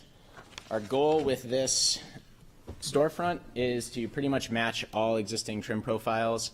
We do need to shrink the wood paneling below the glass, just simply because of the grade, but we're going to take that 8-inch dimension from the granite of the storefront bay directly to the left and match that to the right, as well as match the two widths of these storefronts. And what we're doing with that transom where we are removing the glass blocks is we're going to be putting frosted glass. We thought as frosted glass, and we thought as an office that this was a good way to approach this because it starts to give a little bit of transparency that's a little bit similar to the glass blocks, because there really is no way that we're going to be able to match exactly what those glass blocks are. And if we just try to, we'll just be so close that it just looks too off. So with this idea of removing the glass blocks, we're going to use them to repair the Congress Street elevation, which is a more prominent elevation in our opinion. And if we switch over to A8, you will see the actual awning inspirations. It's just really the awnings where it's just a simple sheet of fabric with two very slender posts to retract on and off the building. And I'll open it up to any questions from you all. Okay. Are the awnings going over the entranceways or over the windows? Entranceways. Okay. Because the entranceways are recessed, correct? Yes. In the building. It's to give a little bit more of a direction towards an entrance from down the street. Yep. So on either side of the existing windows on the first floor, there's painted brick Yes. columns, which is different than the header and stretcher brick that's in the unpainted portion of the building. Most prominently, let's move to the Chestnut Street side. You are showing a control joint to the what looks to be the right-hand side of your new inserted storefront window. And I'm wondering what's left. It's in your drawing, you've got it delineated as being painted, I assume a color. Color's not important. Are you going to relay that section of brick into running bond like all of the other columns? Or are you just going to saw that off the header and stretcher portion of the wall? That's a good question. Have any thoughts on that? Because our goal is to probably try to keep as much of that brick as is. And yeah, right now we're not intending on repointing. We might repoint if there's a need for it in certain areas, but we're not planning on rebuilding any of the existing Come brick. closer to the mic. Yeah. Oh, sorry. We're not planning on replacing any of the brick in that area or providing a saw cut joint. Really, we're, like Richard was saying, we're aligning that pilaster with the windows above as painted brick, similar to, as you mentioned, is currently there on that side. control joint could easily be an improper term to be using right now on our drawings. Because it does seem like Yes. that's what it says. Yes, I understand the confusion. We're not adding a control joint. Yeah. It seems to me that it would be, completing the storyline. You're going to have to take that portion of the brick wall down and put in a header and transfer loads back and forth and the rest of that. There's going to be a bunch of masonry work done, and you're going to have a passel of brick. Would you suggest that, Ben? I think that would be an appropriate way of closing this thing. That way, all of the window openings would have a different kind of brick motif, so to speak, a running bond motif, as is over and over and again repeated 8 other times in the building. That's what I decided. When I read that and I saw the control joint and I looked at the brickwork on site, and I said, my God, these guys are clever and thorough. And now you're kind of letting me down. Well, I like your suggestion, and we'll probably move forward with that. That'd be terrific. Thank you very much. That was a good one. It was great. Yeah. Any other comments?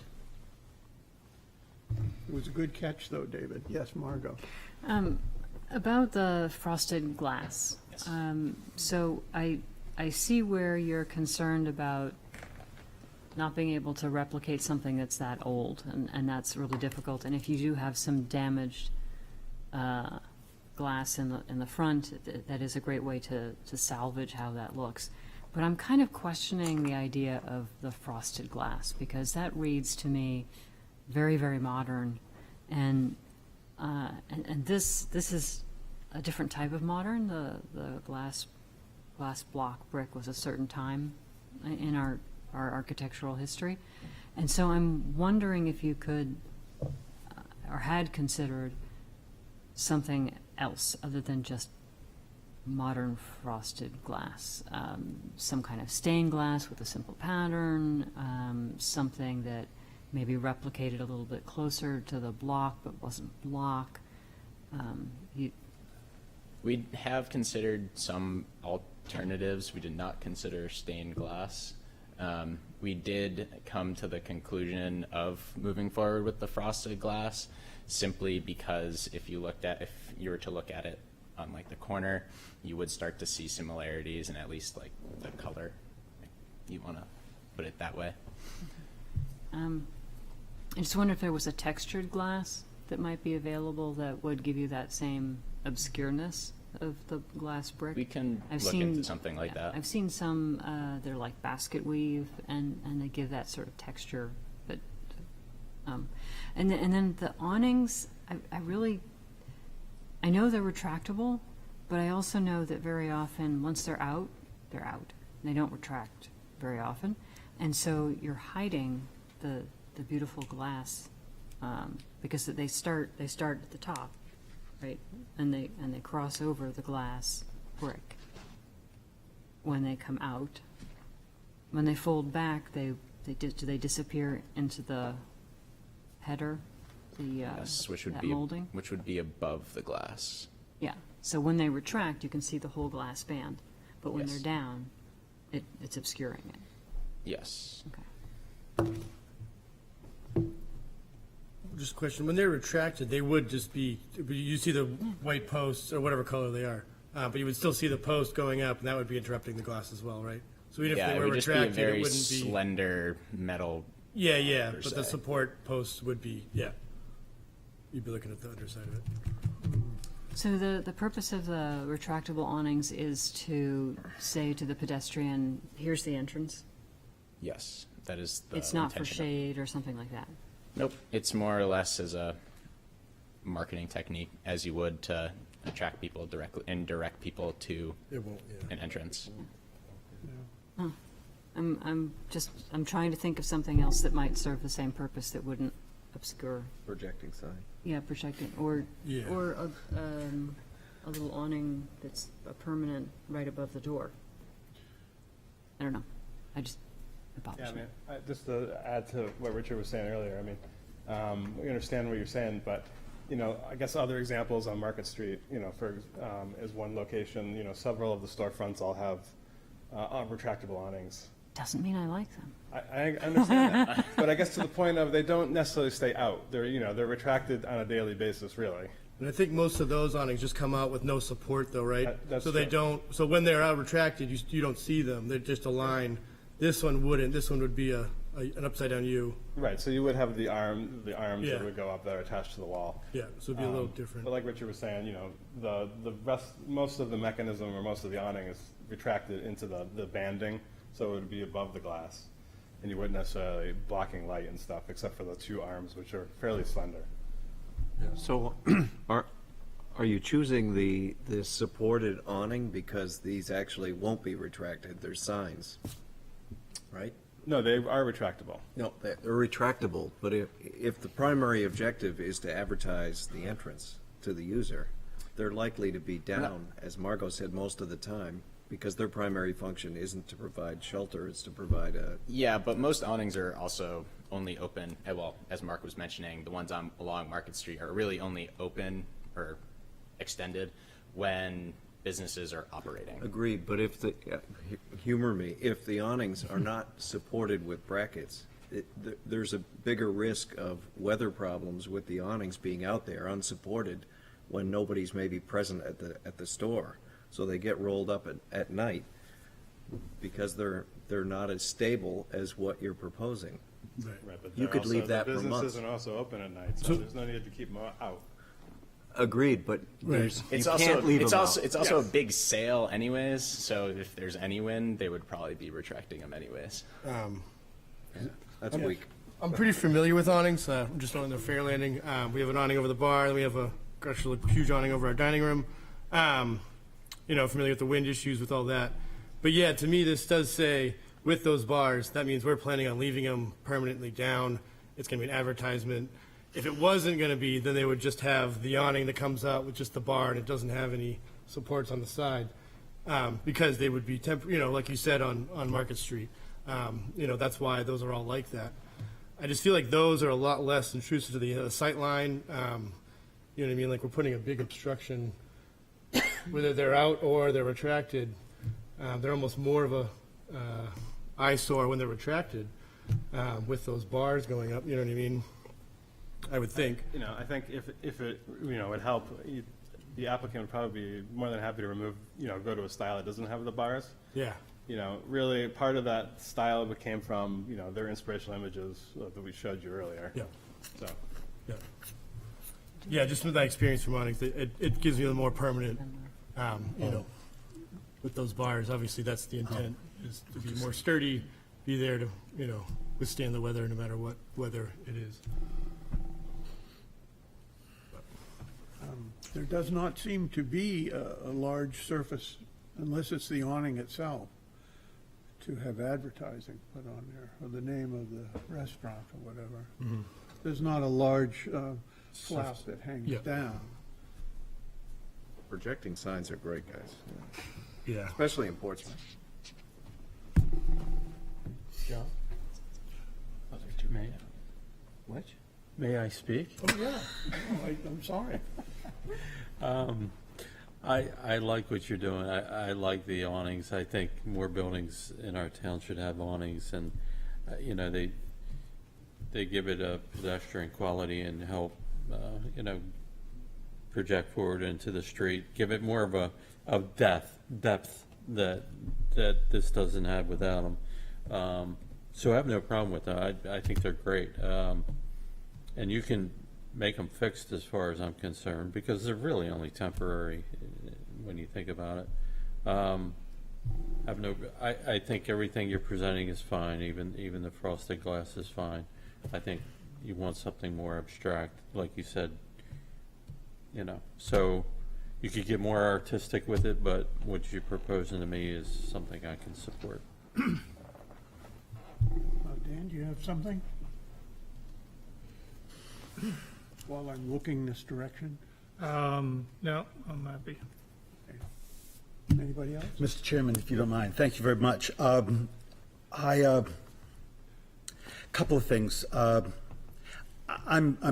a little bit bothered. I love the idea of the awning to do a job of showing people where the doorway is.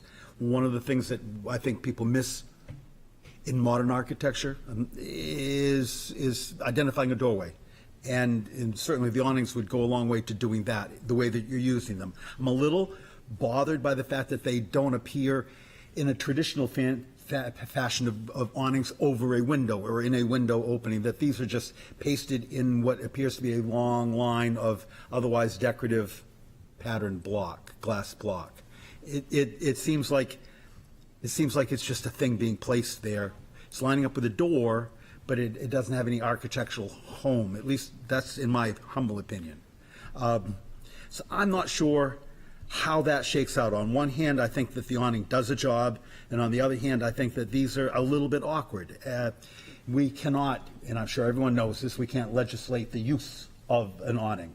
It won't work, whether you think you can or not. So you've got to be happy with it in any condition that it's there, or you're not doing your job.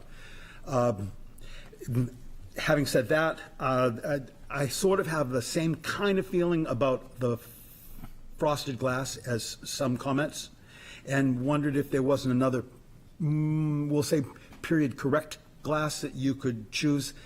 And I'm going to move us to, I think, the flatbed pizza building has a turn of like an Art Deco concrete block, concrete panel facade. It has some decorative vertical striped glass, which I grant you is not block, but it is a period glass, and it doesn't have that. Some frosted glass has a kind of a very modern touch to it, like a shower door or something, with the vertical scored stuff, which is not cheap. No one gives it away, and I know that, but it's relatively available, and I don't think you run into a problem with it not matching or something. I think there'd be some solace found in that rather than the frosted glass. Having said that, I wonder if it wouldn't be worthwhile to give the applicant an option to come back with after having done a little bit of research. But I'm just saying that because I know that we're sort of throwing that out, and you hadn't been intending to do that. I got it. We could pull the frosted glass from the application So that they could continue. so that they could continue their plans or what have you, and then come back with some other type of glass. Better heads prevail. Thank you, Mr. Chairman. Yeah. Anybody else? Anyone in the public?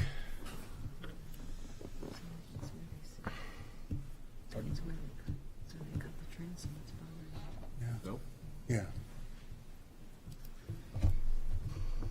Okay. So I'm going to close this public hearing. Concerning this stipulation, I don't think it affects the project as a whole, except for they can't order their frosted glass immediately, but it certainly is one way out of this problem that has been mentioned by a number of commissioners.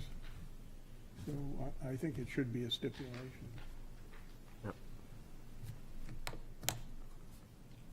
Okay, anybody for a motion? I'll make the motion to approve the application with the stipulation that what is being proposed for frosted glass have to come back to us as an admin approval. How's that sound? Second? I'll second that. Okay. I think that it is it is compatible with our historic district and is consistent with the special and defining characters of the surrounding properties. All right. So, all those in favor, say aye. Aye. Against? Aye. No, aye, against, whatever. Aye against. So you have your approval without the frosted glass for the time being. Come back. Thank you.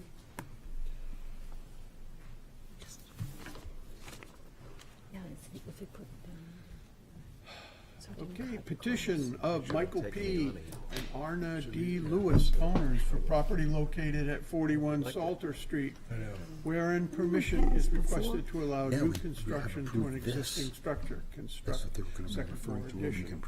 As per plans on file in the planning department, said property is shown on Assessor Map 102 as Lot 30, lies within the waterfront business and the historic districts. Welcome. Good evening, Carla Goodnight from CJ Architects. Mike Lewis is here. If we have any questions for the owner.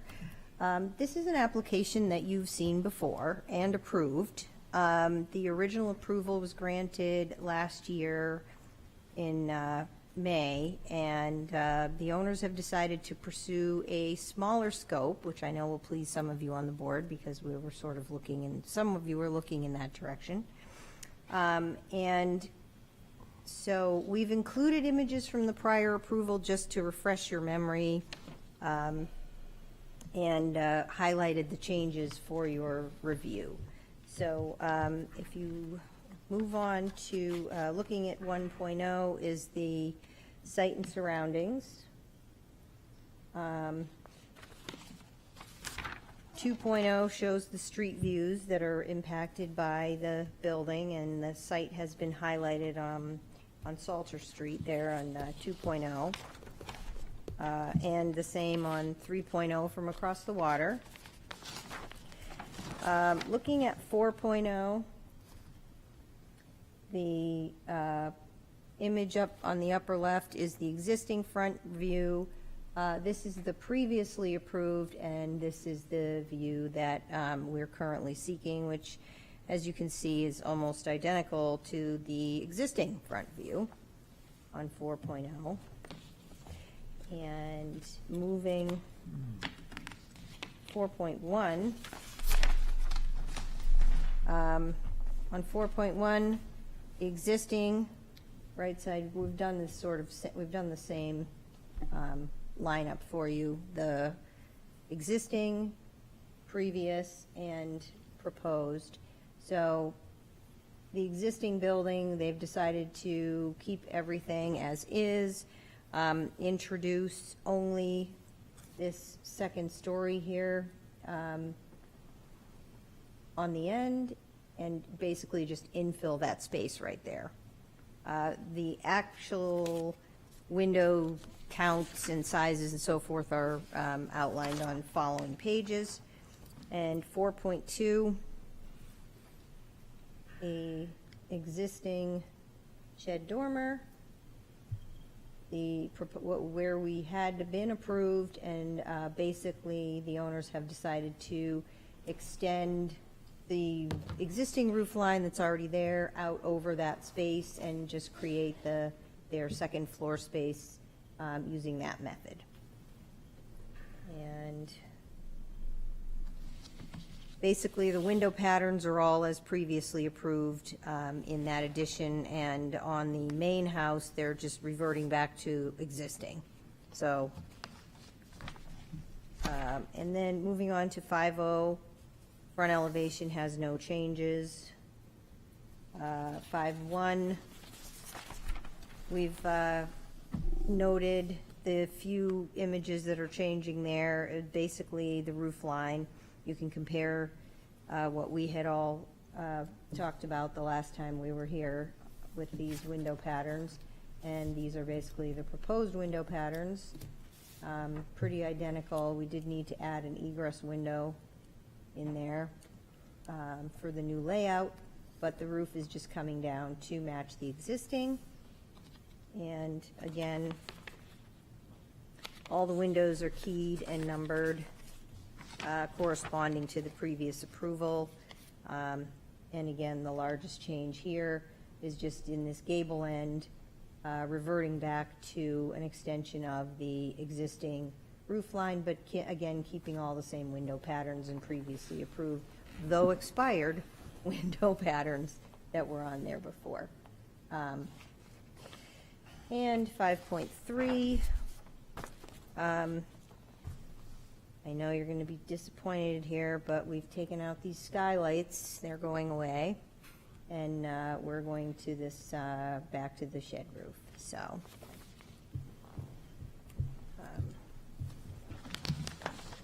and then the materials are the same. We're still using Marvin windows and PVC trim. And these were also the doors, the Marvin doors were previously approved on 6.1, and 6.2, we will be recreating the existing details on the house, and we talked in detail about that at the previous approval last year, so we've stayed with the approach that was decided at that meeting. And I think that really the substantive change, or the major change is essentially just the roof line remaining an extension of what it is now, as opposed to becoming a pitched roof. So that's where we are. Okay. So it really looks like you're keeping your existing roof line. That seems to be the biggie, doesn't it? So comments, questions? Anybody on this side? Well, it seems like we already approved everything, the doors and windows. It really is just keeping with the shed roof as opposed to the gable roof, so. Yes, and I would just add that we probably would have approached this as an administrative approval had it not lapsed. There we go. There is two missing little teeny windows on that And side. skylights. The skylights, you're right, go away. And the skylights. Yeah. And Anybody else? I just wanted to clarify, Carla, keeping the 4 windows, those are staying the same on the back part of Dormer? the front?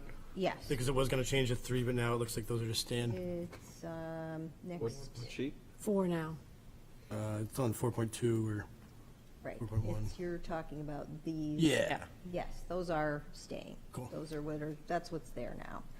We had proposed this new arrangement, but we're not getting involved in that now, so. No, thank you.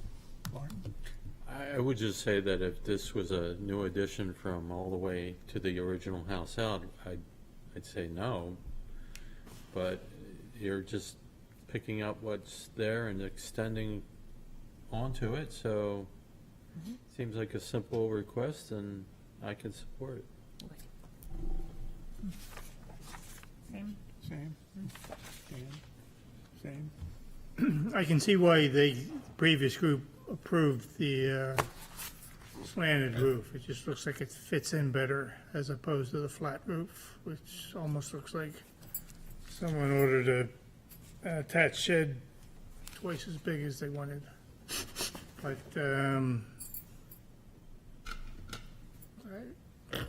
if that's certainly what the owner wants to do, continue with that flat roof, I suppose it's not a big change.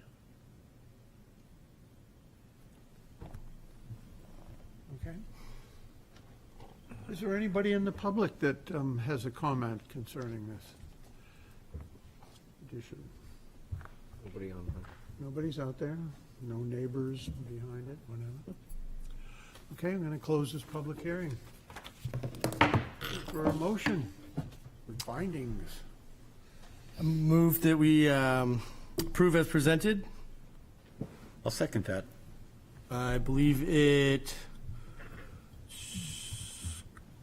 conservation enhancement of property values and is consistent with special and defining characters of surrounding properties. Okay. All those in And favor special say aye. character. Aye. Aye. Those against? Thank you very much. Thank you. Yep. Thank you. One more. Petition of Stephanie and Michael Faboni, owners for property located at 9 Sheaf Street, wherein permission is requested to allow renovations to an existing structure, replacement windows as per plans on file in the planning department. Said property is shown on Assessor Map 107 as Lot 13 and lies within Character District 4 and Historic Districts. Hello, introduce yourself. Evening. So exciting to be last. Yeah, Thanks for hanging in there. sorry. That's fine. I'm Michael Fabonio, owner of 9 Sheaf Street. My wife and I are proposing to replace 15 windows that are the incorrect period windows and in poor condition with, in the front of the building, Marvin Ultimate all-wood windows with half screens. In the rear, would request if we could do aluminum-clad Marvin Ultimate wood windows, if possible, just due to the north-facing side of the house with little sunlight and moisture concerns.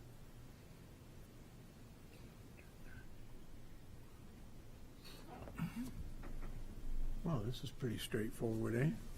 Well, he's been here before for a work session, right? That's So- right, yeah. Yep. Did you have any luck with Electricity. the electricity? Yeah, so I met with Eversource, and they said whenever we're ready, they'd be happy to move the power for a very small When? fee, which was good. Congratulations. Great. Good for you. Yeah, so, I wasn't sure, but apparently they're gonna be going underground soon, which is even better. They said Penn Hollow will be underground and within 3 years. Oh, wow. So which is interesting, because my son said, I don't understand how beautiful Portsmouth has power lines. So, There are those that don't understand. Yes. so that's set up, so they said we can come through the back, and at some point, there'll be no wires to see it as well, so. That's great. Okay. Any questions, comments? Half screens you mentioned. Yep. I have a question. We often approve the Marvin Ultimates. Are they also, are those always aluminum clad or Fibrex? Fibrex. That's what I thought. Yeah. He had said The- aluminum. The front are all wood, inside and out. Okay, right. Then the rears would be aluminum-clad wood on the interior. So Oh, it's so just the rear windows are the aluminum clad? Correct. Gotcha, okay. And for this application, I don't have a problem with that. Anybody else? Okay. Anyone in the public like to speak on this? Cricket. No one on Zoom? Oh, there's a big line here, hang on. Thought I heard a cricket or something. No. No. Okay, would somebody, I'm going to close this public hearing. Somebody like to make a motion, please? I move that we approve this application as presented. That's all. Second. Yeah. This preserves the integrity of the district and is consistent with special and defining character of the surrounding properties. Okay. All those in favor, say aye. Aye. Against? Thank Your you. approval. Thank you. Have a good night. All right. Thank you. Fun. Thank you for being patient. Motion to adjourn? Second. All those in favor? Aye. Aye. Aye.